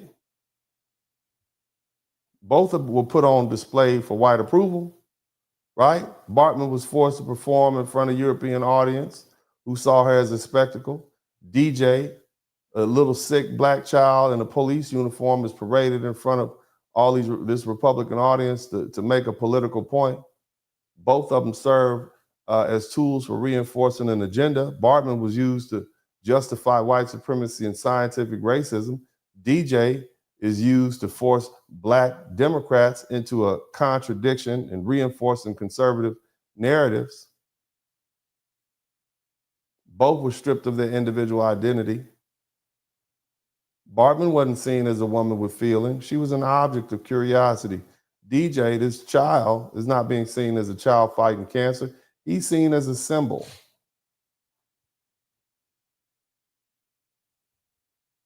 Something to pity.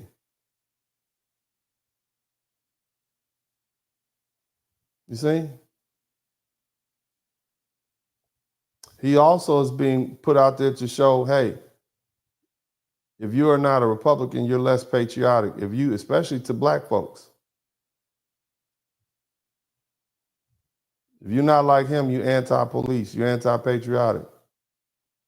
And see, Sarah's story is a reminder of how black people have been historically used to display and be manipulated. Shout out to Johnny Harris, done for the benefits of others. Whether we talk about black athletes who are celebrated when they entertain, but then they criticize when they speak up. Somebody type "shut up and dribble" in the chat room. Black actors and musicians are valued for their talent, but they're attacked when they discuss politics. Black children, like DJ, they're elevated when it fits the conservative narrative, but they're ignored when they challenge a systematic oppression. See, just like Sarah, DJ's story is not about him. It's about how he serves a larger agenda. The exploitation of black people as mascots, it didn't end with Sarah Baartman. It has evolved and adapted. It fits a narrative for new audiences and new political needs. DJ is being used to reinforce the conservative superiority over Democrats. That's what's going on with that. You see? See, history tells us that these moments are never just what they seem. That's why many of you are befuddled. You can't even follow it. But these are calculated, strategic, and it's meant to reinforce a system of power. The black bodies, whether in cages in the 1800s or in police uniforms in 2025, they continue to be used to uphold the system. Now, again, I mentioned that, and I want to kind of dig into that a little bit more. Think about this. When you see this little black child in this uniform, hey, look, man, again, I'm not knocking this baby. I hope he lives a long life, but I also need you all to understand what's going on out here in these streets. You need to know what you're seeing, okay? You need to know what you're seeing. Let's put the little fella back up again, okay? Now, this is very striking, okay? To those of us who know and those of us who have a sense of history, in all of his public appearances, they have him dressed like a little police officer. And it seems like a small detail, but it carries a much deeper and more complex meaning, especially for Black Americans. The image of a 13-year-old Black child battling brain cancer, dressed as a police officer, and being paraded at a Republican-led event. It's not just about honoring his dream. It's a calculated political statement. And it serves as a direct jab at the Black community, who have historically had strained and painful relationships with American law enforcement. Look, for decades, family, we've had a complicated and often hostile relationship with the police. From violent police responses during civil rights movement to modern day mass incarceration and racial profiling, Black communities have historically been targeted and over-policed. And despite these struggles, Black Americans have consistently fought for justice, and we continue to overwhelmingly support criminal justice reforms, often aligning with the Democrat Party because that's what they promised to do. Meanwhile, on the flip side, the Republican Party has positioned itself as the party of, what do they call themselves? The party of law and order, right? And they frequently oppose police reform efforts, and they criticize movements like Black Lives Matter. They call for accountability. Now look, whether you like Black Lives Matter, the company, okay, or not, certainly you would agree with the notion that Black Lives Matter, especially if you are a Black person. Now, here's the thing. We have a history of conflict with law enforcement, and it's shaped by several key events. And I ain't gonna take y'all all the way back to Frederick Douglass, but we will go back to, about 60 years to Bloody Sunday. During the Civil Rights era, there was a march that took place on March 7th, actually, which is today, anniversary. 60 years ago today, about 600 peaceful civil rights activists attempted to march from Selma, Alabama to Montgomery, Alabama, and they were demanding voting rights. Okay, but when they reached the Edmund Pettus Bridge, they were met by Alabama state troopers, and they ordered them to turn back.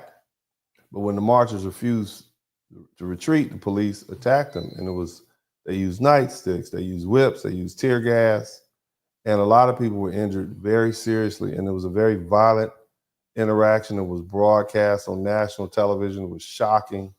The country saw it. And this brutal event, and Black folk have been knowing how the police were for decades, centuries. But that event exposed the deep racism in law enforcement, and it increased the national support for the civil rights movement. And, just a few months later, LBJ signed the Voting Rights Act in 1965, banning discriminatory voting laws that have been used to suppress Black votes. And then let's talk about the war on drugs. From the 1980s to right now, you understand? 1980s, U.S. government launched the war on drugs. And this was a so-called campaign designed to fight drug use. However, these policies disproportionately targeted Black communities. How? Well, you can have a kilo of cocaine and you might do 3 or 4 years, and then somebody have the crack form or the rock form of the cocaine, which is where you add the impurities, and such. Shout out to Barry Little. And crystallize it, and you can get the same amount of time or more. Okay, and then also keep in mind the CIA was helping bring that up because they used the drug money to fund the Contras. You see, so it was all a big fist. But the bottom line is these policies disproportionately targeted Black communities, and it led to massive increase in Black incarceration. You had harsh laws, mandatory minimum sentences, the 3 strikes rule. You guys know about that. That meant that people who were non-violent drug offenders might be locked up, man. I mean, they were targeting Black men. Black brothers were going to jail. One dude went to jail for 50 years for stealing a bike because that was his 3rd strike. You see? And so between 1980 and 2000, the number of people incarcerated for drug offenses rose from 40 to 500,000. And prison is not rehabilitating you. But nevertheless, it was during that time period that Black Americans, our rate of in prison, it increased by 6 times higher than whites. There's a author, Michelle Alexander. She describes this system in her book. She calls it the new Jim Crow. And she argued that the war on drugs was a new form of racial oppression, replacing segregation and mass incarceration. So again, we're talking about the relationship that Black folk have with the police. And now you got this little boy, this little Black boy with this police uniform on. In the 1990s, y'all know about stop and frisk, where all my people at from New York. Cities like New York, you know, they basically gave the police power the right to violate your right against illegal search and seizures. And that was in the 1990s and 2000. It was something called, they had a right to stop and question you and search people without a warrant, without probable cause. You being there was enough. And so this policy was known as stop and frisk. And it became very common in the late 1990s and the early 2000s. A lot of Black folks and a lot of Latinos that look Black were far more likely to be stopped than white folks. And, you know, you can't go outside, so you're being harassed, so you don't feel free to go to and fro in your own city that you pay taxes for. You see? So in 2011, at the height of the policy, almost 700,000 people were stopped and frisked, with 87% of them being Black or Latino. This is up in New York. And the police claim, well, the policy helped reduce crime, but the studies found that most stops didn't lead to arrests. Instead, it just created fear, it created distrust between law enforcement and communities. And that's when all that good rap music was coming out of New York, when they was getting stopped and frisked. I don't mean to be funny, but the truth, y'all was a better rap. And y'all was under oppression up there. The rappers was really hitting on something up there. But these days, this is goofy. But again, you know, the policy was ruled unconstitutional, and so they stopped doing it. Now, aside from that, you got all these high-profile killings of Black people. You see, Tyree Nichols, that was just in January 2023. He was a 29-year-old Black man. He was stopped in Memphis by the police for allegedly reckless driving. He tried to run away out of fear, but when the officers caught him, they beat him for about 3 minutes. He begged for his life. He was taken to the hospital in critical condition. He died 3 days later. And then they had camera footage. There was no justification for all that extreme force. Okay? But then after that, the protests erupted nationwide, you know, and then of course we got Michael Brown in 2014, Tamir Rice 2014, Eric Garner 2014, Freddie Gray 2015, Philando Castile 2016, Breonna Taylor 2020, and George Floyd in 2020. You see what I'm saying? So, I mean, you know, this is our history with the police. And, you know, you got Black folk who still, and shout out to Sandra Bland in 2016, Black folks are still pushing for police reform.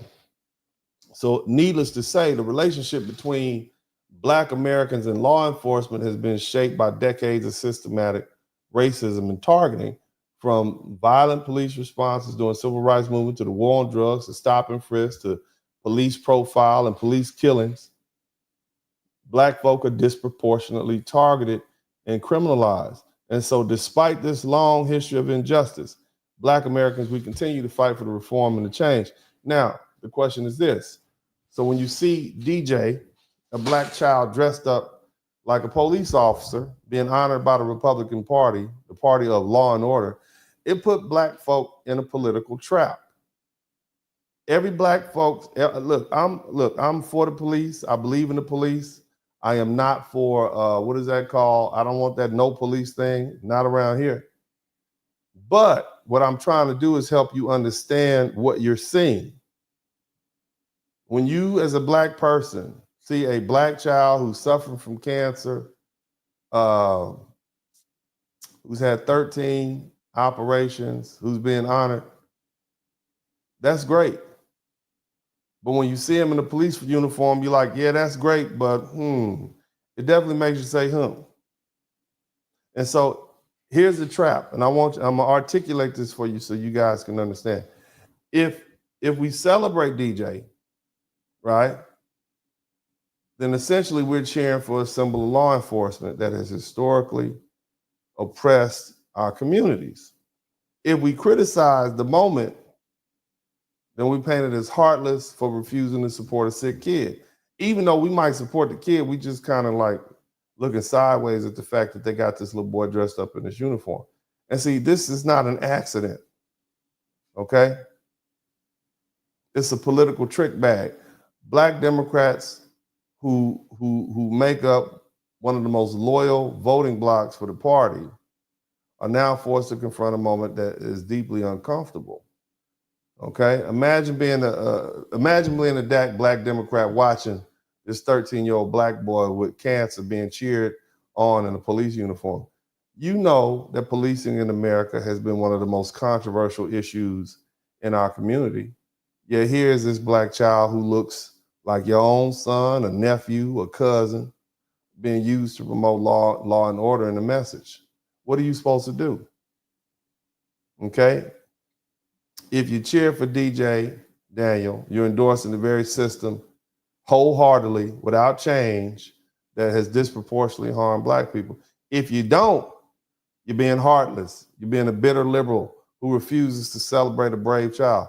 And see, this is this is magnificent. You understand me?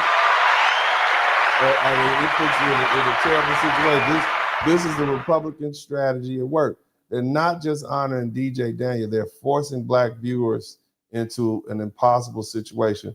And this moment forces Black Democrats to either betray their own values or appear heartless. And it allows Republicans to say, look, we support Black people.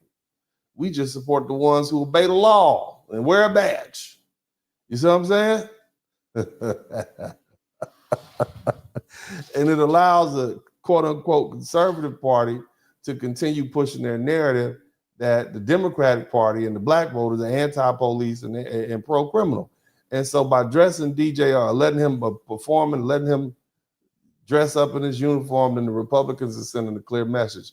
This is the kind of Black child we celebrate. The one who idolizes law enforcement, the one who doesn't challenge the system. You see? And this is not about DJ Daniels personally, man. I shout out to the family. Shout out to them, man. God bless you. I want this young man to have his day. I don't want him not to become a police officer. I want him to live as long as the Most High wants him to live. Okay? But this is about the way the image is being used to push a broader political and racial message. That's what I need y'all to understand. Okay, family? And see, this is not the first time. Now, I know I lost most of y'all. Y'all like, But this is some major stuff we're dealing with. Man. Look, I mean, it wasn't until this. Okay, let me show you what made me say, okay? It was this conversation right here. I was cool with everything else. What would your one piece of advice for the Secret Service be? Not this part, the second half. Please stop being mean to President Trump, because if I see you being mean to him, I'm coming after you. So, okay, we can understand why he would be loyal to President Trump. Trump just made him a Secret Service agent. I get that. Now, this is the second one, okay? I want you to, and I'm just going to, you know, they told this boy to say this. You see what I mean? Let's keep looking. I love that. I think you need to become the director of the Secret Service. DJ, it is such an honor to have met you. Hold up, I got one more thing to say. He has one more thing to say. I won't interrupt you.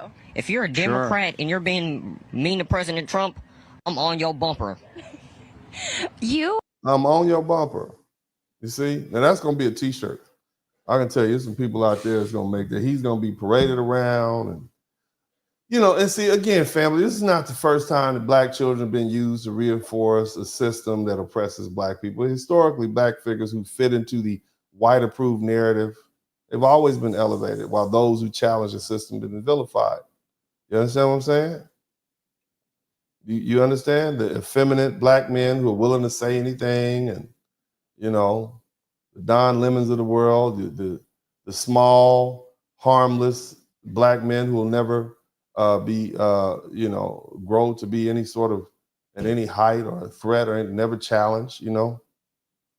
Even during slavery, you had house servants who were often used as proof that slavery wasn't so bad, okay? Because they were treated well, quote unquote. Some of them could play the piano or play instruments. They get to eat the scraps right off the table. You see what I mean? Hell, even during segregation, token black students were integrated into white schools. You don't think they put the head busters over there with them white kids, did you? You don't think that? Who was the first? They integrated little girls over there.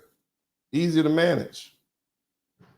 They didn't put them head. They didn't start getting the head busters till they realized them head busters is out there dunking basketballs and running up and down the football field, running the 4-1-40 with no cleat shoes, no track shoes on. That's when they said, we need these head busters.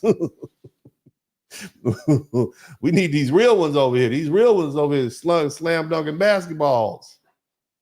You see, stealing bases. See, during segregation, token black students were integrated into white schools. They were celebrated, while the so-called black activists who fought the civil rights, they were criminalized. You see? Notice how after 9/11, they were profiling a lot of black officers and military members, and they showcased them as a way to defend racial profiling and over-policing. You see? We're not racist. We're targeting these Muslims, but we ain't racist. We got black people. See, now this little boy, DJ, is now being used the same way. And he's a black child in a police uniform being weaponized to force black viewers into a contradiction. You see, and somebody said, you voted for this. I did, and I'm going to keep voting for Trump. I'm into low taxes. Didn't I tell you already that I know what I did? I didn't vote for Trump because I thought he was a wonderful human being. I voted for him because I like his policies. To me, racism is always going to be here. It's never going anywhere. It's nothing new. That's why I can sit up here and talk to you about it. All I'm doing is simply pointing it out to you. You understand? You see, but the situation that we're in right now is black folks. Shout out to Liliana. Thank you so much. You know, but like I was saying, DJ is being used in a certain way. He's a black child in a cop uniform and is weaponized to force black folk into a contradiction. If you support him, then you're betraying the community and its history. If you don't, then you got hatred towards a black child and you're anti-law enforcement. And this is not an honor, it's a racial political strategy, fam. All right, and it's not there for most folk to pick up. Look, Trump and the Republicans knew exactly what they were doing when they placed DJ Daniel in front and center and dressed as a cop. It was a trap. Okay, it was a trap for black voters. It was a trap for liberal Democrats. It was a public test of their loyalty, a way to send a message. The Republicans knew that black Americans would feel conflicted seeing DJ Daniel in a police uniform. It's like, man, we want to root this little brother on. We proud of him. We look at him. He one of us. Then they got him in a little cop uniform. You see what I mean? You see? We feel trapped. If you overwhelmingly voted against the conservatives, quote unquote, conservative policing policies, you feel trapped. They knew that the image of this young black boy in his uniform receiving applause from mostly white conservative audience is going to send a powerful, painful message to the black community. Remember, we got a history with the police. And again, what are they saying? They're able to say, well, yeah, we support black people, but certain kinds, okay? We only support you if you respect the system. If you don't, you're a problem. You understand? We're not racist. We love black children. Ones that respect law enforcement. Look how the liberals reacted. They didn't know what to do. Right? You know? They look, you can't be happy for a black child. Oh my God, you're horrible. It's wonderful when you really understand what you're saying. Okay, now at the end of the day, DJ Daniels is a child battling brain cancer, and he should not be used as a political pawn, but his image, especially in a police uniform, was used to reinforce a racial and political narrative. See, he wasn't just honored. If he was just honored, that would have been fine. He was used as a symbol of a good black. Somebody type good black. You know, like black jobs? He was used as a symbol of a good black person who respects law enforcement. He wasn't just recognized. It was turned into a test for black Americans, forcing us to either cheer for the police or be shamed. That's where we at. So he wasn't just celebrated. He was positioned as a contradiction for black Democrats, forcing them to be uncomfortable and politically is a calculated situation. And, you know, this moment was never just about DJ Daniels. It was racialized, it's politically loaded image. It's meant to shame folk, undermine democratic reform policies, and reinforce Republican views on police. It's a trick bag. You see, if you celebrate DJ with our history of police interactions, then you're endorsing a system that has historically harmed us. If you criticize them, then you're a heartless, low-life, anti-law enforcement jerk. Either way, the Republicans win. Now, let's dig a little deeper. We gonna get there. Y'all with me? Let me know if you're with me. I know this is a hard one to follow, but it's necessary. It's gonna get complicated. So let's think about this. What's the difference between being honored and being exploited? We all want DJ to be honored. We celebrate him. We celebrate his family, right?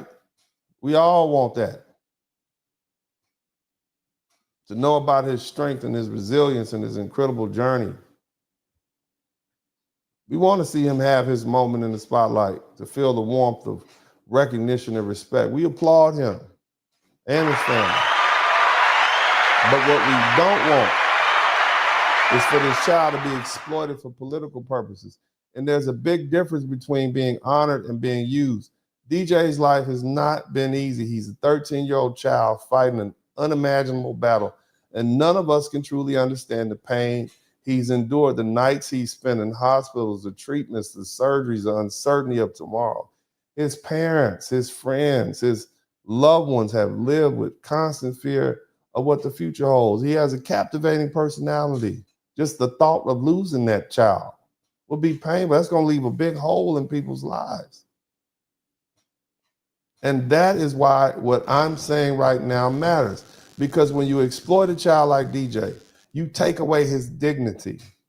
You turn his struggle into a weapon. You already got comedians like Just Hilarious being put up on the breakfast show, which is really, to me, just, you know, the comedic arm of, or the ghetto arm of the Democratic Party. I wouldn't be surprised if they got some of that U.S. aid money. But nevertheless, you turn his struggle into a weapon. You turn his pain into a political tool and his honor into a performance. That is not celebration. That is manipulation. See, family, honoring someone means recognizing their strength with dignity. It means lifting them up for who they are, not just for what they can do to you or for you.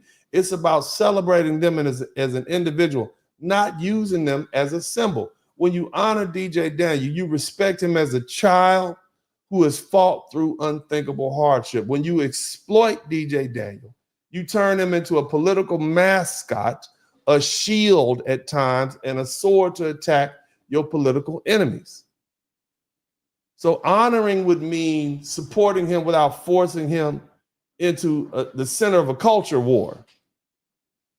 It would be giving him a platform to tell his story in his own way, on his own terms, helping his family, ensuring that his fight against cancer is met with real resources, not just some badge and some appointment, and followed by applause. Exploiting him, you put him in a police uniform, a political uniform, and you parade him in front of an audience with an agenda. You use him to shame your opponents, your political opponents, daring them to disagree with you. And you force people to either cheer for something they don't believe in or risk looking heartless. That's what that is. Now, let me tell you something. Shout out to Quantum Solid. At some point, this is all going to go sour. Because as much as white supremacists and political opportunists uplift DJ Daniel, now history tells us that they will abandon him the moment he's no longer a useful tool. And that's what always happens. They prop you up when you serve their purpose. They praise you when you make them look good. And they use you when you fit their agenda. But when your usefulness expires, when you're no longer useful to them, they let you fall.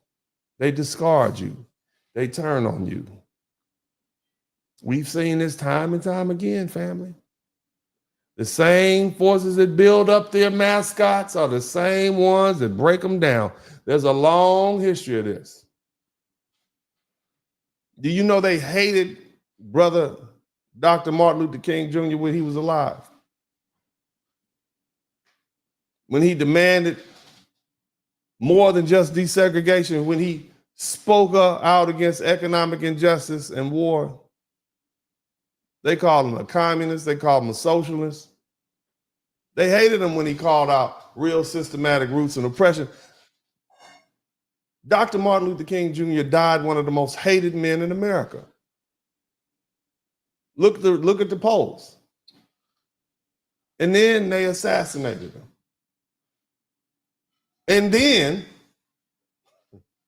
after you had more militant type black folks raising up, like the Honorable Minister Louis Farrakhan and some of the other folks, they dug our brother, Dr. MLK, up out the grave decades later and proclaimed they love. They started making streets after him. Every black community in America has a Dr. Martin Luther King Street somewhere, a boulevard, because he was useful to them to use against other black leaders, only so they could twist his words into a weapon to shame modern activists at the time.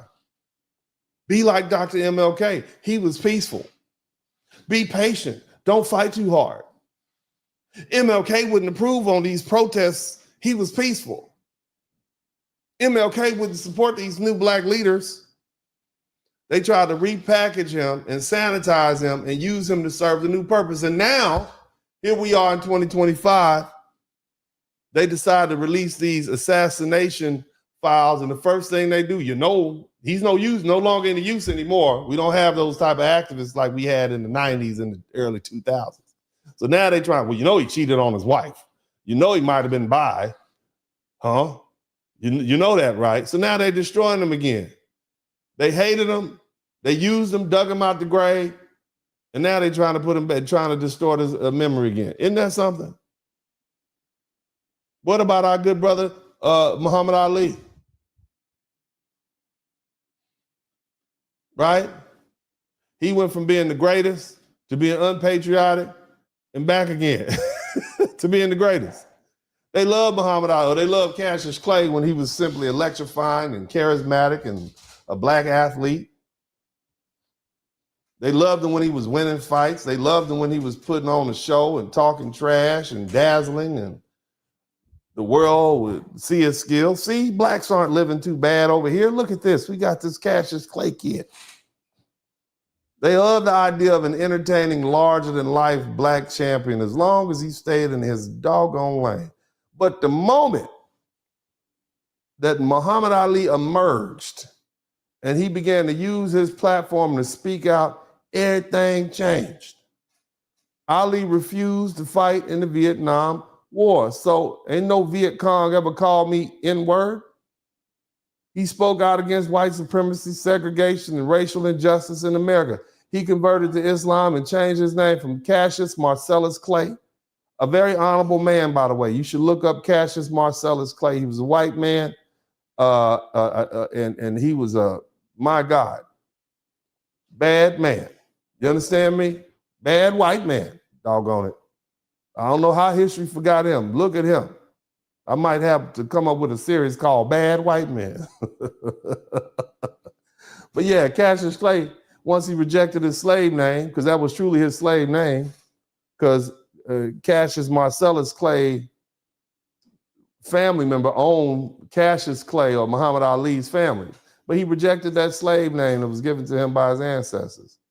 And that's when they turned on him. They stripped this man of his heavyweight title. He was banned from boxing, and what some would argue were his prime boxing years, 4 years at the height of his career. They painted him as unpatriotic, a traitor, and the same people who once cheered him on now called him a disgrace. And it was only decades later when Ali was older and frail and harmless and no longer a threat and quiet, that's when they loved him again. They literally wrote his history, rewrote his history, and then rewrote it again and ignored the fact that they had vilified Muhammad Ali for years. They used his image as a symbol of American greatness and all that the Negro could become, right? Carefully erasing the parts of his legacy to challenge white supremacy. No, we'll make a movie about him. They praised his courage as an American story, didn't they? Right? And they continued to silence the very same messages that he fought for as best they could. See, Ali's story is a warning. They'll lift you up, but as long as you stay in the role they created for you, and the moment you step out of it, they're gonna tear you down. Same thing with Colin Kaepernick. Remember this he was half white, he must be all right. Somebody type half white and all right. Remember that? Colin Kaepernick, couldn't even spell his name. They loved Colin Kaepernick off rip. In the beginning, he was a talented young quarterback, led his team to the Super Bowl, right? Raised by this beautiful white family. They love his athleticism, his arm, his agility. He's smart, must get that from his mom, right? It's raised by whites. And his marketability, he was mixed race, racially ambiguous, good looking, non-threatening. They loved when he played by, they loved it when he played by the rules. But the moment he took a knee to protest police brutality, everything changed. Kaepernick didn't disrespect the flag. The man took a knee in silence. I wouldn't take a knee. I always stand up for the Pledge of Allegiance. That's me. That's not the way I protest. I wouldn't even come to the game if I wanted to protest. But he was protesting racial injustice at the height of some of the worst police brutality and killing that we'd seen. He did exactly what America says it wants. He did a peaceful, nonviolent, Martin Luther King type respectable demonstration. Okay? He wasn't loud and boisterous like Muhammad Ali. Or what about Tommy Smith and John Carlos up there where they raised their black fists in the air at the Olympics? That's what he did. Quiet. Quiet stand for justice. Yet they turn on him too. They blackballed him from the NFL. They call him ungrateful. They call him divisive. They call him anti-American. They painted him as a radical who hated the military, and they just put all kind of extra stuff on him. Even though his protest had nothing to do with the military. Even members of the military said, that's freedom of speech. And the same people who once bought his jerseys and cheered him on Sundays, they were gone. And now, just like Ali, they're trying to rewrite Colin Kaepernick's story. Here we are, years later, when he's quiet and harmless, the NFL has admitted that they were wrong. Shout out to Earth Angel 1105. You got the corporations like Nike, they trying to profit from his image, turning him into a symbol of resistance. You know, yet Kaepernick remains out of the league, his career stolen from him. And this is a cycle, family. That's what I'm saying. They love you when you entertain them. They hate you when you challenge them. And once you're gone, they rewrite your story and use you for their own purposes. Now again, how does this relate to DJ Daniel? It's the same cycle. Happened with Ali, happened with Colin Kaepernick, happened with happening right now with DJ Daniel. Right now, they love this little boy. They love him as a young, small, statured black boy in a police uniform. They love that he praises Trump and attacks Democrats. Or I'm on your bumper. They love, or defends Trump, I should say, and that he fits the narrative that they want to push about law enforcement. But what happens when DJ grows up? What happens when he starts asking questions? What happens when he realizes he was used? What happens if he ever speaks out against the very people who once praised him? That pattern tells us exactly what will happen. They will turn on him. They will discard him. They will erase him, just like they did Ali, Kaepernick, and Muhammad Ali before they start using him again. Or worse, they'll rewrite his story and use it against future black leaders. Years from now, they're going to say stuff like, why can't activists be like DJ Daniel, supportive of the police? That's all he wanted to be. Why can't young black boys follow DJ Daniel's example, protesting? Instead of protest. Shout out to CJ Onyx.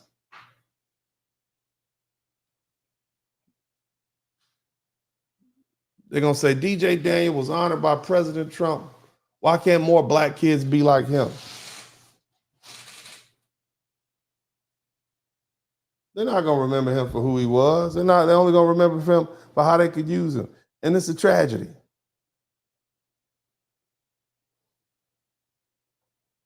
And that's why we have to speak out now. Not because we don't love DJ, not because we don't want DJ to be honored, but because we want him to be honored the right way, with dignity, with respect, with sincerity, not as a pawn, not as a mascot, not as a shield against political attacks, and not as a sword to attack your political opponent. And because, look, when they're done with him, history tells us exactly what they're going to do next. You understand what I'm saying?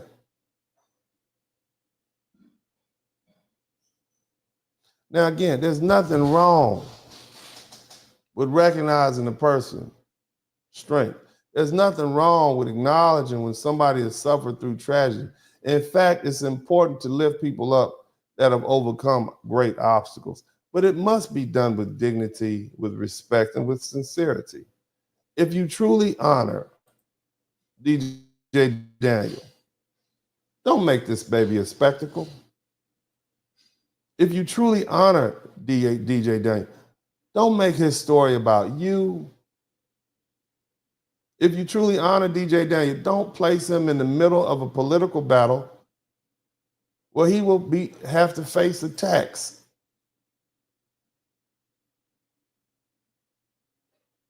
But see, at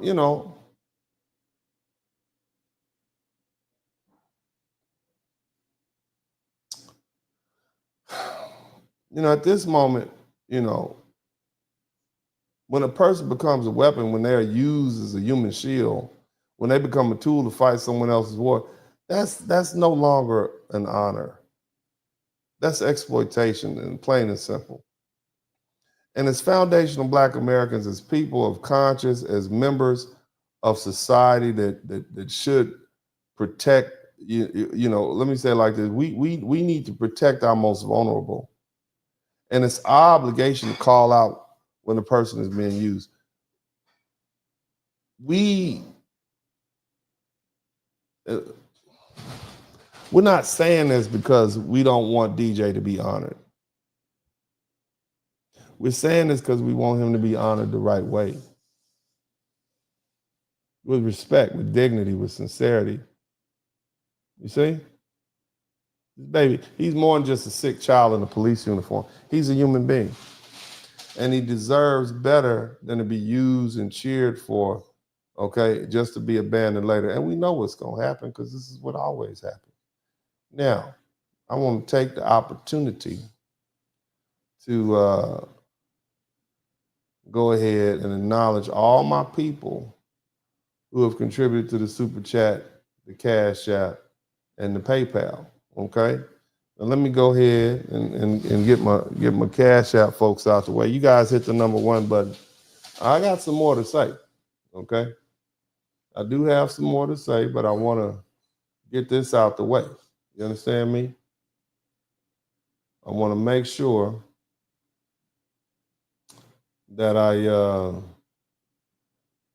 get all my people in here. Let me go ahead and get I'm trying to find, hold on a minute. Give me 1 second, family. Yeah. All right. There we go.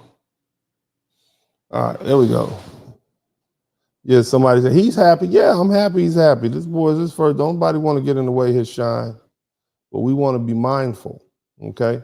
All right. Big shout out to Mr. Turner. Thank you for that. Thank you for that $1,000, brother. Thank you so much, Mr. Turner. Appreciate you. I got $500, man. That's what I'm talking about. Boy, you must have learned a lot. You gonna give me a $500 and another $500? Don't be asking me for it back. Thank you so much, man. I appreciate it. And look, like I say, I don't ask people for anything. I'm not begging. I forgot to tell y'all to hit the like button. Doggone it. Nevertheless, that's okay. Y'all hit the like button before you leave. Okay, we still got work to do, but y'all make sure y'all hit the like button. And I want to purposely keep this short because it's Friday. I want you to enjoy yourselves. I don't want you to be talking to me all doggone night. But I hope on my replay, I hope I get some good questions in the chat room. I hope I get challenges. Don't just focus on the thumbnail. Listen to what was said. You understand? But shout out to Carolyn Walker. Thank you so much. Shout out to Jerome. Appreciate you also. Okay. And we want to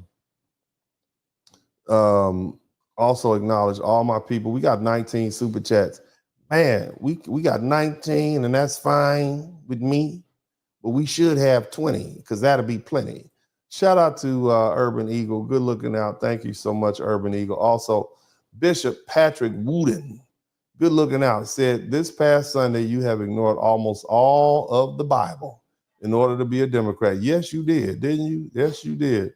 Shout out to Randy Harris. Thank you so much, family. I appreciate you. Judge ye not, yet ye be judged. God is going to spend a long time judging Democrats and lead the Democrats to God's righteous. Yeah, I mean, how can you support? I just, some of their policies is just too way out there. It's just getting crazy. Shout out to Brittany, Brian, Courtney, Dennis. You got me rolling on the ground laughing and getting educated at the same time. Yes, I do. Did you guys, how many of you all knew about Saartjie Baartman?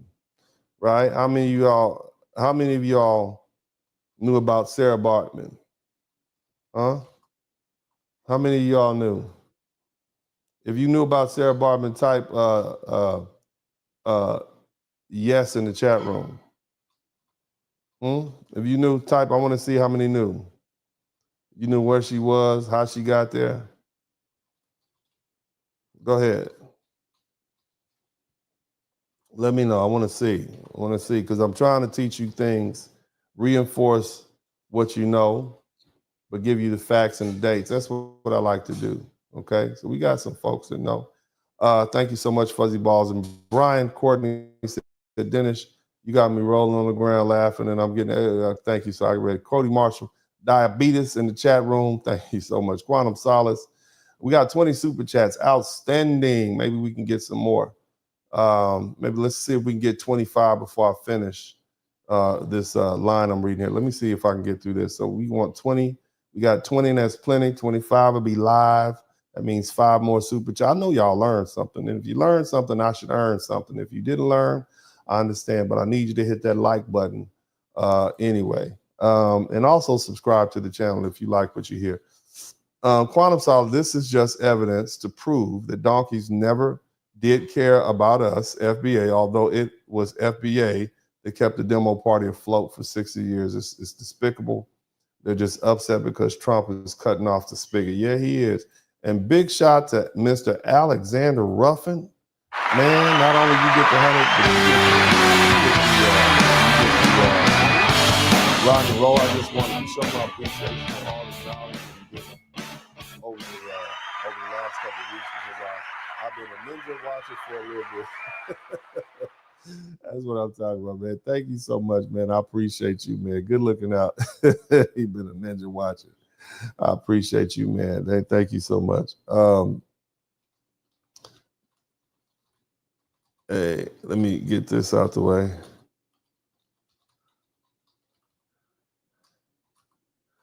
Uh-huh. 1 minute.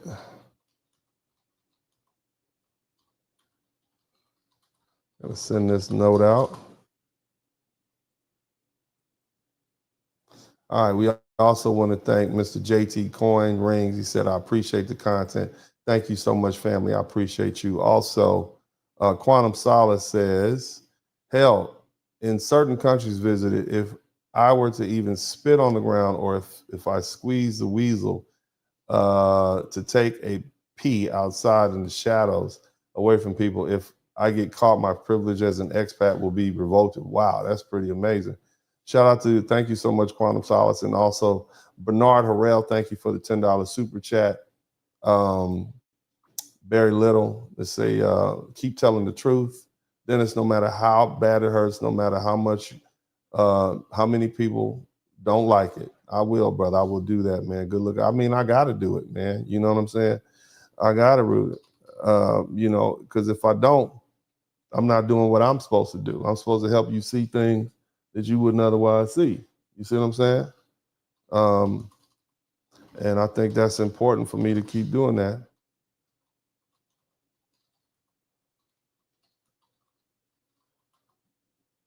One second. And also Johnny Harris, thank you so much. He had human zoos for white people. They had human zoos for white people. Oh, they probably did. That's probably where it started. Barry Little, never forget, there's not a plug penny's worth of difference between liberals and conservatives when it comes to black people. Neither is on the side of the angels, just us. You're right about that, man. We got to be on our side. Thank you, Liliana. I appreciate you for a super chat, super sticker. And also Quantum Solace again says, we know the type of black men them folk love to parade and showcase around the television to make them comfortable. These are the dudes that has no facial hair, no beard, no mustache, face by looking like a bald turkey on TV. Yeah, man, harmless. That's basically what you're saying, harmless. Thank you, Earth Angel 1105 Remix. Uncle D, love your truth, telling the wisdom. I shall keep doing it. Thank you so much. And Jay Connix, just like that black mom that shamed her son during the Baltimore riots, calling her America's mom. Right, exactly. Shout out to We Are the People for the $4.99 super sticker now. Again, so thank you, everybody. We got 20 super stickers. Shout out to all the folks who gave up the supers, man. I appreciate you guys. Good looking out, man. You guys are the real MVPs. Now, just so we can put it in context, I want you to hear this little brother speak again, okay? And we love him, and we appreciate him, and we thank him for his strength, and we're inspired by his strength. But it's our obligation also to point out what we see, okay? So let's listen to him speak. Mom bathes me and my brothers all together, and out of nowhere I locked up, and then my dad was calling my name, and I started going to the slow thing, and he said, "Stop playing with me," and I started to act, I ain't gonna lie, I started to act slow, and then as soon as he said that, we was speeding all the way, running lights, going to the hospital, and then next thing you know, I was seizing on the table. They said, "Nah, we gonna have to go in his brain tonight." Ever since then, I had 13 brain surgeries, and that's how many times my personality has changed. And that's something that you don't hear from a terminally ill child. They had 5 months to live. I'm gonna keep on going until my gas tank's running. And that's when God calls you home. You never know when God's gonna call you home. I wouldn't be here if it wasn't for my dad. And I know he's pretty proud of me, and I'm pretty proud of him too. And I'd like to thank President Trump, because if it wasn't for him, I wouldn't be here today. Yeah. You go so viral, and you went viral last.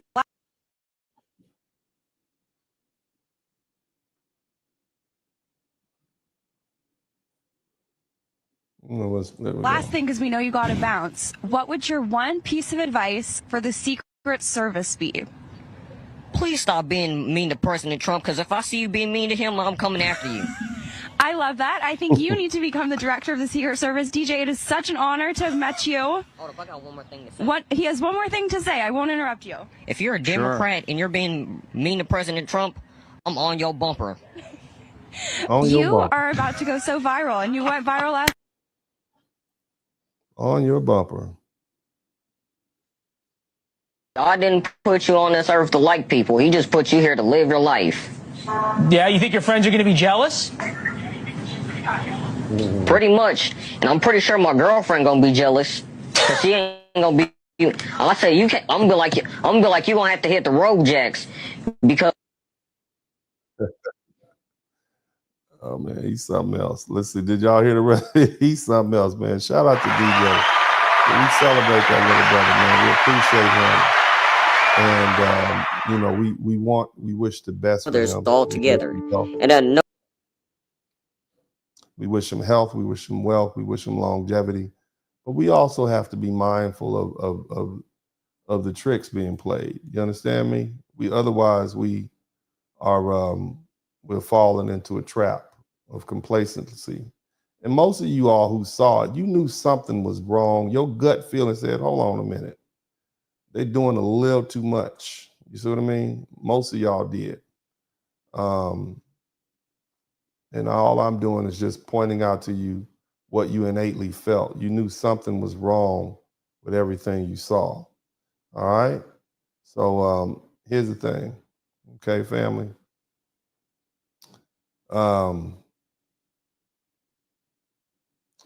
I guess, as a Black Trump supporter at this point, see, I'm not like the rest of those folks. I vote my interests. And at the point where my interests don't align with what's being said, then because I'm tied to my interests, I can point it out. See, some of these folks on the internet, they are so brainwashed, or they so on the bandwagon, right? They can't see straight, but that's not me, you see, because I maintain my free thinking ability, you see, and that's what I want you all to do. Somebody type vote your interest in the chat room. All right, somebody type vote your interest in the chat room. Okay, now let's go ahead and get down to the nitty gritty. Let's give you I want you guys to think about this. Like I said, as a Black Trump supporter, and I say that as a lifelong Democrat who voted for Trump for the past two election, I take pride on my values, my faith, and my family, and my hard work, and my patriotism. You see, that's why I always acknowledge the men and women who served in the military. That's why I tell you I appreciate the police, even though I do want police reform. We believe in law and order, but we reject false promises of the Democrat Party, which has done nothing for Black America in that regard. But we need to be clear. We're not blind. And it's our responsibility to call out what we see, even when it comes from the Republicans, who many of us may have just aligned with. Now, before I go any further, I want to give a big shout out to all the people who sat on the couch, where my couch sitters at, who said, I can't vote for either one of these sides at this particular time. Okay? Because they themselves call out the BS, and they call it out on both sides. But Uncle D is about that low tax life. Okay? And nevertheless, unlike the sheep in the Democratic Party who vote blue no matter who, even if it goes against their interests, I wasn't trying to go, me and the folks on the couch We didn't want to just go along with the narrative. What we see happening right now is political theater. Yes, young DJ Daniel is an incredible young man, and his fight against cancer, his spirit, and his drive to serve in law enforcement are inspiring, and he deserves recognition. But let's not pretend that his moment on stage wasn't carefully orchestrated or predicted. Let's be real. If the Democrats had done the same thing, we'd be calling them out. So why should we ignore it just because it benefits the Republicans and we happen to vote for the Republicans this time? No. Black Americans have a long, difficult history with law enforcement, and it's not something that can be ignored, whether we talk about the 1960s movements where peaceful Black protesters were beaten and attacked by police dogs and sprayed with fire hoses, and there are demand for equal rights, and all the bloody Sundays from that happened, whether we're talking about the one in Alabama and the Edmund Pettus Bridge in Selma, or whether we're talking about the dirty cops who would typically use their badge to harass Black folk back then in the South. They got the KKK hoods on at night. Whether we're talking about the war on drugs in the 1980s and 90s with all these Democrat-led crime bills and mandatory minimum sentences, whether we talk about stop and frisk in the 2000s up in New York, where they routinely harassed Black men and searched and detained them, or these modern day killings by these crazy cops out here that don't have control of themselves or just overly emotional. Look, we support good police officers. We believe in law and order. We believe in justice. If anybody else in America believes in justice, be absolutely certain that Black folks believe in justice. Okay? Many of us rejected the lies of Black Lives Matter as an organization, even though we believe Black Lives Matter as a theme or mantra. You understand? We recognize them as being pro-crime and anti-family in their agenda. We recognize that, but we still believe that Black Lives Matter. So, but you can't pretend that Black Americans shouldn't have a reason to be skeptical about policing. And then here you are dressing DJ Daniels up in a police uniform and parading him around in front of America. And this wasn't the first one. The Texas Rangers did the same thing. He's been adopted in many police forces. There's photographs of him all over. It's just the White House got hold of him and say, hey, we can use that pawn. But nevertheless, this is a calculated move, and it forces Black Americans into a no-win situation. If we celebrate DJ Daniel, then we're accused of ignoring history and turning our backs on our community. If we call it out of him being used and we're labeled as heartless, anti-Trump, or even anti-Black or anti-law enforcement. But we see the game being played here. And we've seen it before. Whether we talk about Ali, Kaepernick, DJ Daniel is just another one. You see? They loved Ali until he spoke out against the Vietnam War. They loved Kaepernick until he spoke out against police reform. They hated Martin Luther King when he died. They dug him up when he was and put him back up and said he preached peace when we had these other modern day activists. Shout out to Black Sam. We got 21 super chats. That is outstanding. But they used King against, and then now they destroying him again. So what happens when this little boy grows up? DJ Daniels grows up and starts thinking for himself. So here's a real question. All right, what happens when he's no longer useful to these people who are using him? Are these same people going to stand by him when he starts thinking for himself, when he starts asking tough questions? Are they going to discard him like they've done so many other Black men like him? We already know the answer. The same people who cheer you now will be the first to turn on you when you step outside their carefully crafted narrative. Because the moment a Black person stops being useful, they stop being celebrated. Again, white supremacy is built on a weak foundation and is fragile. And it must be constantly reinforced with new lies and new distortions and new mascots. And when they could no longer justify slavery, they created Jim Crow. When Jim Crow collapsed, they created mass incarceration to keep black men behind bars. And when mass incarceration was exposed, they created tough on crime laws to continue the oppression. And when all else fails, they find a black face to validate their policies. And that's why they tell you the pyramids were built by aliens, not black Africans. The Civil War wasn't about slavery, it was about states' rights. And the American dream is open to everyone, even if history tells you otherwise. They keep remaking these fabrications and falsehoods. And when the one lie collapses, they replace it with 10 more.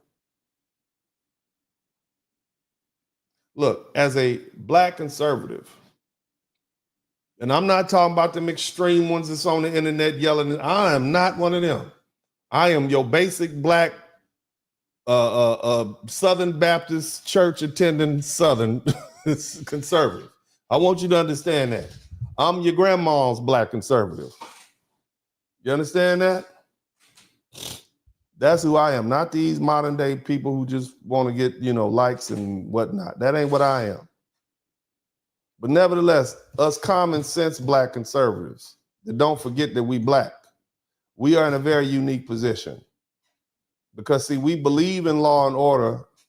We believe in strong families. We believe in the values that Trump is promoting right now. But that don't mean we ignore the facts. Because here's the truth. Black Americans are not political pawns. We're not props for photo ops, and we're not your doggone mascot for either one of these parties.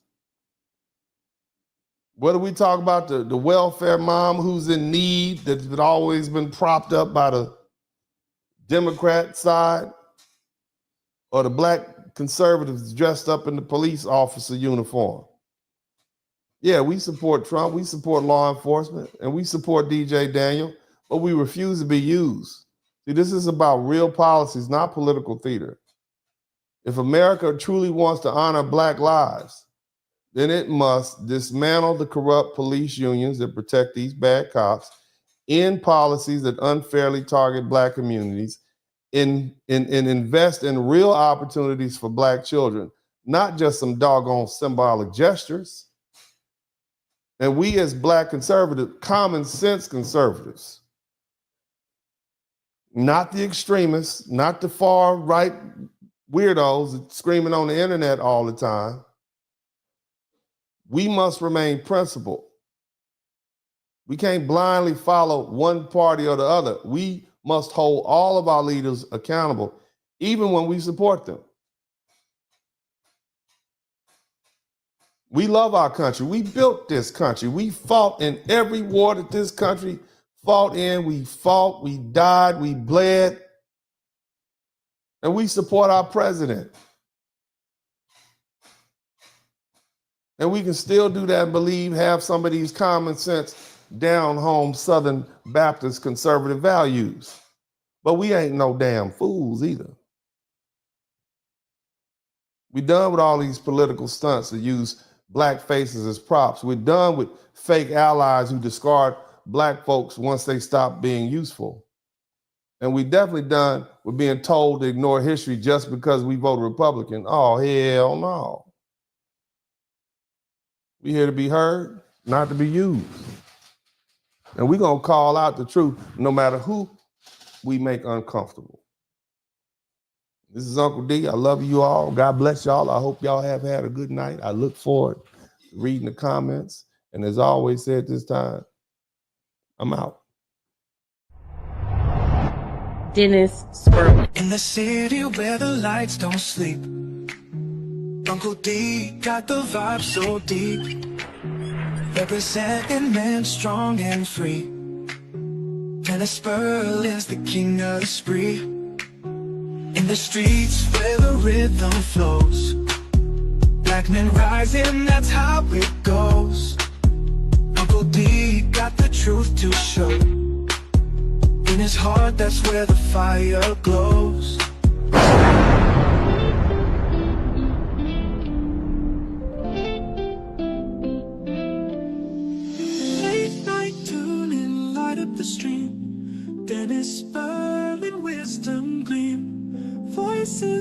whisper truth and insight. In his podcast, feel the light. Harmony in every word. Truth and laughter you've heard. Well, that's all right. Wave after wave of smooth delight. Dennis brings the dark to light. That's the limit, baby! Share the tales unfold. The stories pour like morning gold. Feeling the wisdom inside. Subscribing like time after time.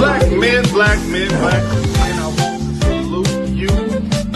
Your incarceration rate is down. The education rate is up. We up. We went from... We are doing great for ourselves. So you should salute yourselves. Shout out to all the brothers out there, whether you're a truck driver or engineer, whether you're an electrician or garbage man, a doctor or a lawyer. If you're a hard-working brother, if you fresh out the penitentiary, but you on your grind and you doing it legal and you trying to make amends for yourself, man, I salute you too, brothers. God bless you. This is Uncle D, and you know, I'm out.